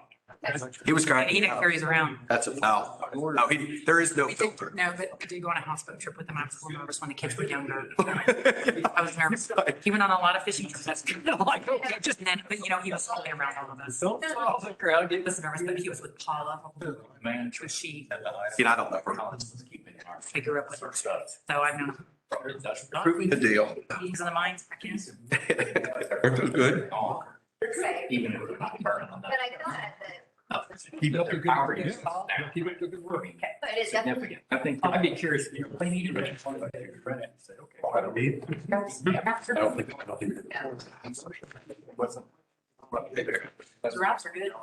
I think I have one, actually. Yeah, it was. Probably they actually. Yeah, I'll bring that. It'd be interesting. I think I have. Single phase, what are That's what- I would compare to the old set. You know, not gonna- Yeah, that's a single phase. Yeah, it's wholesale is commercial, right? And residential is. Say. So a Hoosier is everyone other than industrial. You gotta go to 185. Right. I maybe don't, right? Yeah. That's not something to impact. They get them. That's not something that impacts. Hey. I'm health conscious. Gordon, Where, in the old game plan. Yeah. Building where that piece of cake is at. and it's like, Is that right? Right. Yeah. Doing a lot of. Give me a minute, I'll do it. I'm gonna touch it. Should they literally make cookies? Hey, dates in March. next year, after we. No, 22. I'm halfway. Probably start like. Am I good? See what it was. Oh, I didn't improve any? No. I want the board to get rid of my overheads. Too bad. They told me I had to handle that one. Because yeah. That's always the hard part of the true up meeting is it's not this person. Of course, Pat always signs up for the. I expect mine. Right now, We are, I'm gonna get. I had a funny story for Crystal. I didn't have to refer you to somebody. I had somebody really upset. They bump up my money every bill. They round it up every bill. Oh, that's good. They round it up every bill. Well, it goes to this, one of this nonprofit, whatever. She goes, well, I never signed up for that. Like, you didn't? She's like, no. Are you sure? She's like, I've never heard of it, never signed up. It was her husband who passed away.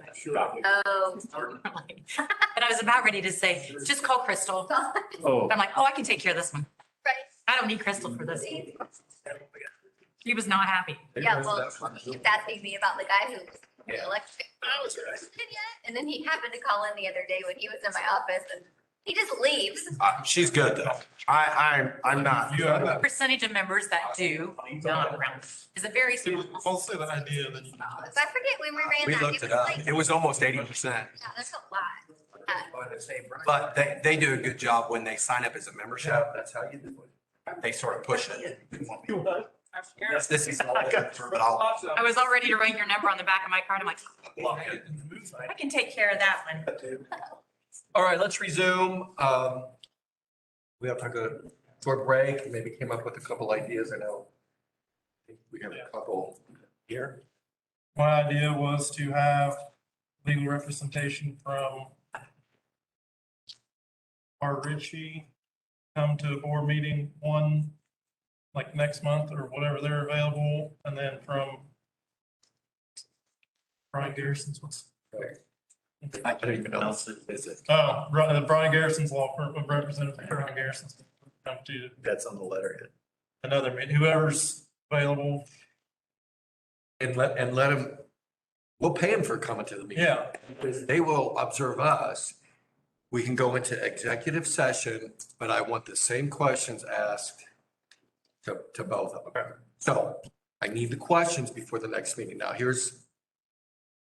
as talking through it, we'll see who can attend. We still have some dilemmas on when the next two meetings are going to be. We have to talk through that, but that's just an option that we thought. Now, again, I'm not so sure what problem we're solving at the end, but at least here to help us out with some governance work as well. So is everybody in agreement with?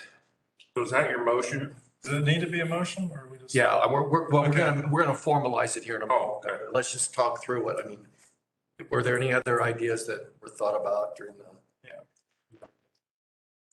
If it makes sense. Brian was the only smart one in our hallway session. So we're going. You were included. I wasn't even in there. I wasn't in the hallway session. You were maybe the smartest one in this session. Or the smartest one not being in the hallway. So the goal would be to bring somebody in for next month's board meeting And then the following. and then the following board. Just the two, not all three, correct? Correct. Is everybody in agreement with that? Okay. And again, we're going to ask the same questions. So I'm going to ask everybody get their questions presented. We might have to critique them in some way. But the same question set will be asked to both. But they'll be expected to attend the meeting in its entirety and stay for executive session for the question and answer. I think that's, yeah, a reasonable solution to get beyond where we're at. Okay, so let's make a motion. The motion to have legal from R. Ritchie come to say for executive session. And then another meeting would be representative from Fager, Drinker, Biddle, and Reith. Have another board meeting, stay for executive session as well. Question and answer. I'll second that motion. And we're willing to Pay pay them, them yeah. Yes. for their attendance. We have a first, we have a second. Any additional discussion? Questions have to come in, as we said, prior to, not at the night of the meeting. Is there any wisdom in having them attend consecutive meetings? I mean, obviously not the same meeting, but so you don't spread this thing out. I thought that was given. As long as, yeah, their schedule's allowed. We don't want to do June and August. No, we want the next 2 months. The plan is to get done in the next 2 months. Yeah. Well, and hopefully that in itself could, scheduling, I know. tell you what, guys, every time we try to get together, it's a scheduling nightmare as well, so. Well, if you put in a regular board meeting, then we're good. Right? As long as they can attend. Yeah. Right? As long as they can. True. But then next month might be what we have to do for, Right, we're gonna have that in there, talk through that, yeah, so. that'll be all. Okay, so we have a first and a second. All in favor, say aye. Aye. That's what the intent will be.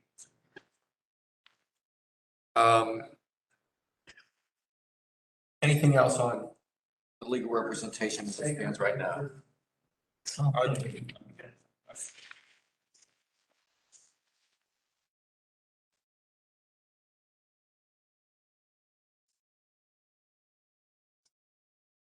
All right, let's get through the rest of this.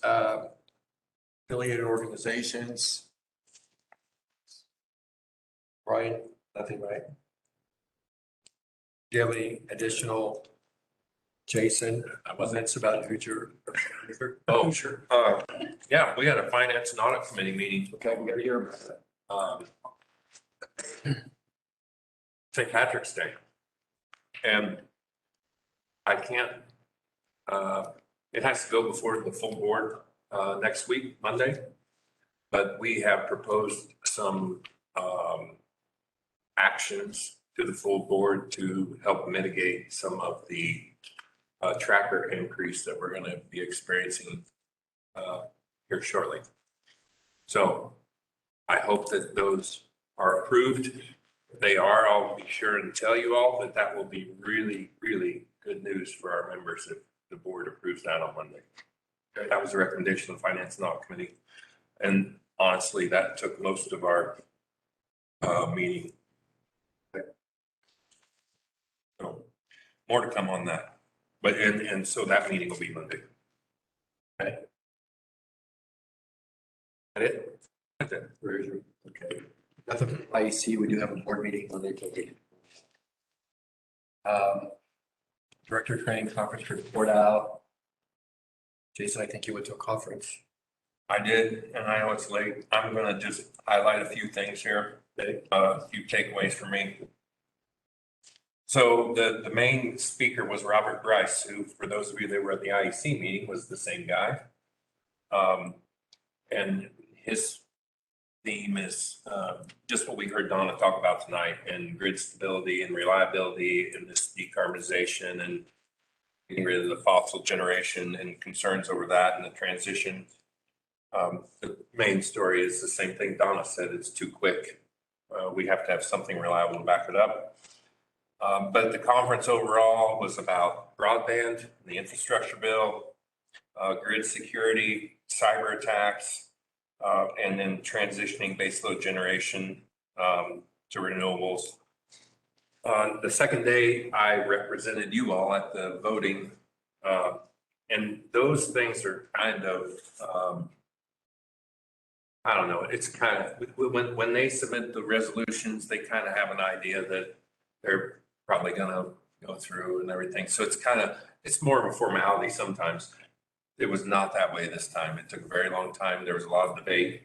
There was a resolution that we were proposing that NRECA take a stand and lobby the government to help pay some of these stranded costs that we keep talking about on these early retirements of these coal plants. NRECA wanted to intervene and try and get some government aid to help offset some of those so we all didn't have to pay them. And it got voted down, which was a big shocker. So there was a debate, you know, back and forth, one for it, one against. The last guy that spoke said that he didn't think NRECA should be doing that because our grid reliability was not for sale. And he didn't think that they needed to help speed the early retirement of these baseload fossil generating plants. So the resolution failed, which was kind of surprising. But he had a very good point. So that happened.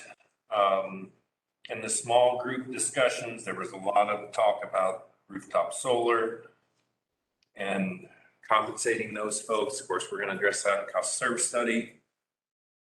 There were some questions raised as to board qualifications. If you have rooftop solar, is that a conflict because you're setting rates or, those kinds of things. And then I guess that's about, that was the main deal. Anyway, so it was good. I don't feel like it was as valuable as the last one I went to. They changed a lot of stuff. They had a lot of small group discussions and they were in very large rooms with no audio. So if somebody over there asked a question of the facilitator, you couldn't hear the question. It's kind of disappointing. The expo thing was really cool though. The new gizmos and drones and heat sensing equipment, all that stuff. But anyway, it was good. So that's enough of that. Thank you. No, that wasn't. Any questions for Jason? Yeah, you're right. French Lick is coming. That's the Hoosier annual meeting. That's in a couple weeks. That's right. All right, we're close to the end of the meeting. There's a couple of things I wanted to interject based upon what we tried to accomplish the last week. We have a presentation from NRTC, right? That they're available. Y'all were given 4 dates. And I initially thought that potentially there were a couple folks, because I was included in that, I didn't have access or couldn't update the 26th to the 28th. So we have a board meeting scheduled on the 28th currently, which is a Thursday. The complicating factor is there's been suggestions about changing the board meeting though for May and June. Is that correct? And or ongoing, if And or going, and we can, I think, let me get back to that. It just. definitely, But April's okay. April the 28th is okay, correct? I will have to do it virtually, You would have to do the April one virtually, unfortunately. because that would, and maybe, okay. Guys, we paid money for the broadband analysis and we're waiting for a presentation at that time. So let's look at those dates again. So what's the suggestion? I was suggesting to see if we can move the board meeting and or the broadband meeting to that Wednesday, April 27th, if that would be an option. Well, I want to get through, so we got a couple complicating factors here.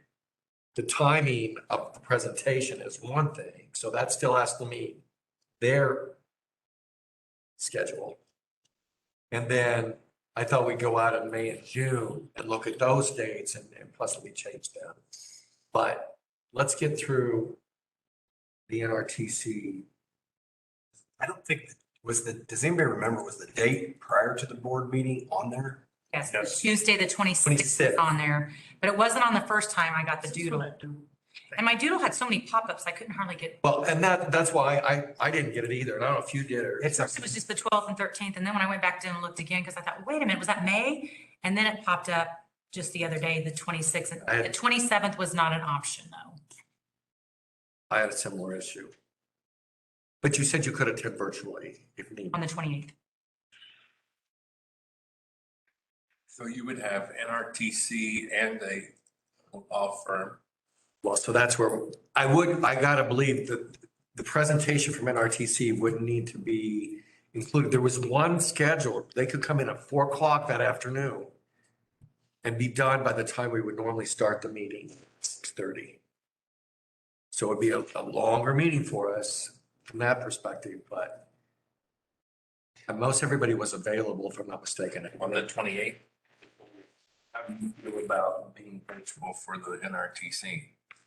I'm fine. I don't care to be virtual on any of it. I just don't feel like I just don't feel like I don't think it's valuable. You have to do what we have to do. I mean, I understand that, but, and, You won't be making any decisions, by the way. but I still think participating live is just obviously can't. But Wednesday, you could do in-person meeting, but you don't know about NRTC. No, they were not, I don't know. Did they give you those specific dates, Brett? Yeah, I don't know that I asked on the 26th. I could. It'll be the 27th. Sorry, the 27th. So if we were to change, I mean, we could move the entire meeting to the 27th then. My whole week is over that week. Wednesday's the only day I have open now. I don't know that I asked him on the 26th. I mean, we can ask. That's the 27th, Wednesday. 27th. I'll make Say it it. another way. We're picking, say it another way. But I was just trying to help her. I'm trying to look back. Somebody had a conflict or we would have gave that date, I think. Oh, you mean in here? No, somebody. I can't present. Right. It is like, it's hard to do. I know. That's a, I don't know. yeah, it's not. So the 28th would work for you virtually. Does it work for everybody else? Carl, you said you couldn't do any of that. The month of April is really hard for me to get, but I'll work it in, whatever you do. And starting early? You're starting early. So if we're in agreement, we'll see if it can be changed to the Wednesday with NRTC's schedule. If it cannot, we'll still go for the 28th. We'll start early at 4. And we'll plan on getting legal in here. I don't know which one at this point. At the time, the open meeting would typically. He's got another presentation on the 27th. Okay, so that handles. I asked the 27th and he told me no. Do we need a formal vote? I mean, Can we have the meeting on the 27th? And do the other virtual? I would really like all of us to be here for the attorneys. That's fair. Yeah. okay, now, though with that, so the presentation from NRTC, you're willing to be virtual. On the 28th, if you can't, where I'm at is my job and I travel. If I can call in virtual for that, I might be here. I just don't know. So you're suggesting two back-to-back? Two special, or Yeah. Same board meeting Because I'll, Thursday? I take vacation days for board meetings so I don't miss. I would not suggest having all of you in the NRTC thing virtually. I mean, one. No. If I'm in Greensburg, I'll be here. Yeah, that's not what. Know about that. Am I the only one that can't make it the 28th for the both? Nuclear, that's not. Am I the only one that can't make it the 28th? I heard. 15 years. Steve, can I make a couple of calls and see if I can get a couple of things changed? That you might be able to make the 28th then? Possibly. I need to see if somebody can take my, So, can I make a few more calls? I mean, I'm not gonna, yeah. I mean, because I guess the only other I'd option. really like to be a part of the broadband. Back to back, it is more costly to the members if we have two separate meetings. I'll donate my time. If the money's, what we're saying is the issue.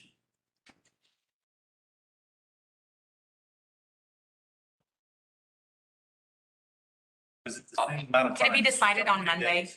Does it have to be decided tonight? Can it be decided by Monday? Yeah, I mean, Or just make it the 28th and I'll try my best to. It's being busy farming stuff wise. I don't like doing 2 days. Just keep it Because that's. Right, that's to exactly. the 28th and if I'll try my best to make it. Everybody good with that? But starting at 4 o'clock for the presentation of NRTC. Can I ask a really dumb question? Sure. Doesn't even have to be done. We just start at regular time and shorten the other portion of our board meeting? You'll have to go to an executive session, which is fine. You mean the executive session for NRTC? So Which is, you'll just have to start the meeting in executive session. We just need to let everybody know that. We talked about having legal rep there, but not necessarily to hear the NRTC What time you get off? presentation. Start 5:15? And I guess based upon what our goals is coming out of there, if they even saw us interact for an hour and then we went into executive session, that would be fine. Wasn't he okay with coming in at 6:30? He's good at coming in anytime on the 28th. We start at 5. There's something, I'm with it. I can, The only reason I put, yeah, I'm just worried that we're gonna be in the field. I know. The only thing I'm worried about. okay. do 5. That's why I wanted Five to would make be it an one hour. day instead of 2 days. But we'll make it work. You, Well, back to Brett's point, Need to be a nice sunny day. if there's a couple that need to attend that portion virtually and then come in, how would that be? That, I think we're trying. okay, we have a resolved. Can I hear the final schedule? Because Yes. just for clarity. We can say, Clay. 28, 5 o'clock. Start. no, he's gonna start at 4:30, I think. 4:30, okay. Actually, 4. Oh, and then if we need to call in for the NRTC thing, we'll just call in for that. And then you for could the board. venture on over. We'll start at 4. Well, they're scheduled for 2.5 hours, if I'm not mistaken. We'll plan to have legal here by 6. Now, that's assuming one of them can make it at 6 o'clock. The only other thing I would say is Brad said that these things can last an hour. They could last 2 hours. Very rarely does he see him go over 2 hours. It might only be an hour and a half. I don't know. It depends on what y'all. Well, then you want to move, what am That happens when we order Pizza King. I'm just making you aware that I mean, it might be better. That's what I was placed for. Yeah. 5 o'clock. Guys, one more time, let's try this again. How about start at 5? Because of the time constraint that we're. work at 5. 5, Yeah, I can at least set the door. 5 o'clock on the 28th. That was good. Listen to NRTC and plan to have a regularly scheduled meeting. We can still try to condense as much of that as we can. I would just hate to see you come in here at 4 and we're literally done at 5. 5:30. Okay, that takes care of that one. So. I get 5, right? 5. May and June, I guess, are compromised too. And then I figured after the annual meeting, we can vote on things. We need to change the time and day that we were to have a meeting. Permanently? I don't know, I don't know. Is that in bylaws? It's in a policy. Bylaws. 1-2C from 2014. Regular monthly board meeting shall be the fourth Thursday of each month. The chairman may change the date, time, or place of the monthly meeting for a good cause with at least 5 days of notice to all directors. Okay, that's a policy. You said there, you thought it was in the I bylaw. thought that was bylaws also maybe, but maybe not. We have to look, but I mean, it's something's changed. No, I don't know. I think it does state, the difference is you have to have supermajority for bylaw, but I don't remember if it's in there. I don't know. And we changed. We can worry about that later. Yeah, we'll worry about that later. So let's talk about the May. What date the board meeting in May will be. May is on the 26th. That's close. So, It's not really in the policy, but it's been kind of understood in the past that if as long as everybody, everyone can make the alternate date, then we change it. But if one person says, I can't make the alternate date, then it stays where it was. it is a little early now, but at the same time, I think. But I'm okay with the May. Are we open to do it if we, everybody open to change it to Staff's fine with it. You're For just the saying. 25th, we're moving it one day earlier. the Wednesdays to Thursday? Correct. But we're just doing this for the next couple months and then we'll vote on whatever. So That's, the 25th for a May board meeting. You guys good with that? Yes. And then our goal will be to have legal in there at that time as well. Good. You better make The it. 25th, starting at 6:30 at the normal time, correct? That may not be a bad idea. June would be the 20, I would make a motion. June would be the 26th. Right. if I'm on the board. And June's the 22nd. Oh, because you're gonna get the notice. I'm not really sure. Hey, and did that policy you were reading, did it say anything in there about having to make a motion or anything to change? Be it resolved, the board of directors hereby recognize its responsibility to comply. Richard Norwald signed it. It doesn't, it just says at the chairman's discretion or it's every four? The chairman may change the date, time, or place regular monthly meeting for a good cause, at least 5 days notice to all directors. So you don't need a motion then? Getting more than 5 days. We'll have time to make it for next, if we decide we have to. Well, that's the, Just record it in well, the, that's legal. Just remind us of it. Okay, so let's go out to June, because I know the annual meeting, our annual meeting's on the 17th, if I'm not mistaken, that Friday. So the 20, Second. okay, better look at the calendar. 23rd would be the normal meeting. And the 22nd, I know I can't, but I'm willing to move it out another week. Like the following week. We're in June now. So we're looking at the following Wednesday, which is the 29th.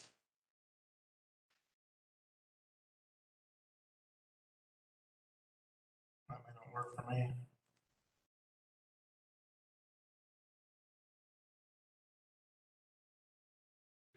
Or 30th there? No. No, the 30th is away from the other last move to that Wednesday. 28th. Tuesday. Why do we want to read it?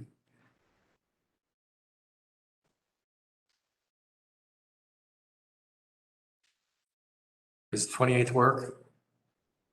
I'm sorry. Yeah, the 20th of June. That's a Tuesday. Yep. The 20th of June? 28th. By the way, I'll get this all on your agenda so that you have the schedules.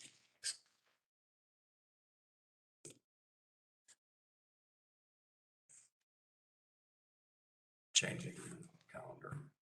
What did we say about June? 28th regular time, May. Pushing it back a week, I'm sorry, pushing it back a week. Well, actually only 5 days, I guess. Thursday to. Then on May, it was 25th. April, right now, we're saying to move it up to 5.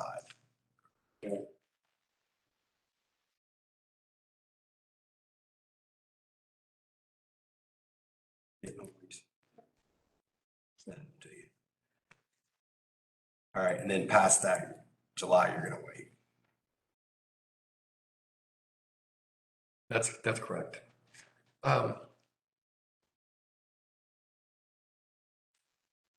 There's no conflicts on May 25th. Election coming up. June 28th. All right. Dale, question? I just, The heck you want in June? why are we changing all these dates? There was a request that we considered doing that, and then there was a potential request that we may try to do something more permanent, but I said, we'll go out a couple of days. I know I'm going to be gone hopefully in June to the CNC conference.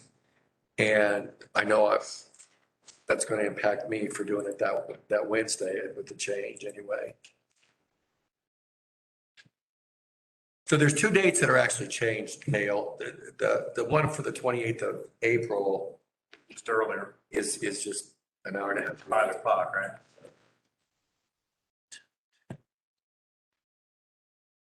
In May, we moved it to the Wednesday, the 25th, Yeah, and then June, we moved it to Monday, the 28th. Tuesday. I thought it was Tuesday that week. Tuesday.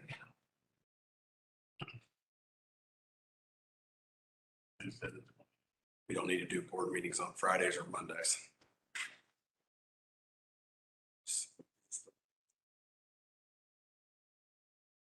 Yeah, does that work for you? Yeah, I mean, I've changed my calendars. I haven't seen the meetings for those Thursdays every month anyway, so.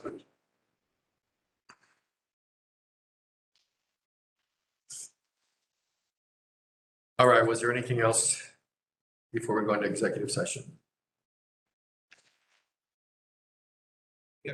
Motion to adjourn. So moved. Got one. You got a second? Second. Okay, we're good. Out of open session. Matt, what I really wanted to ask tonight was, since interest rates changed so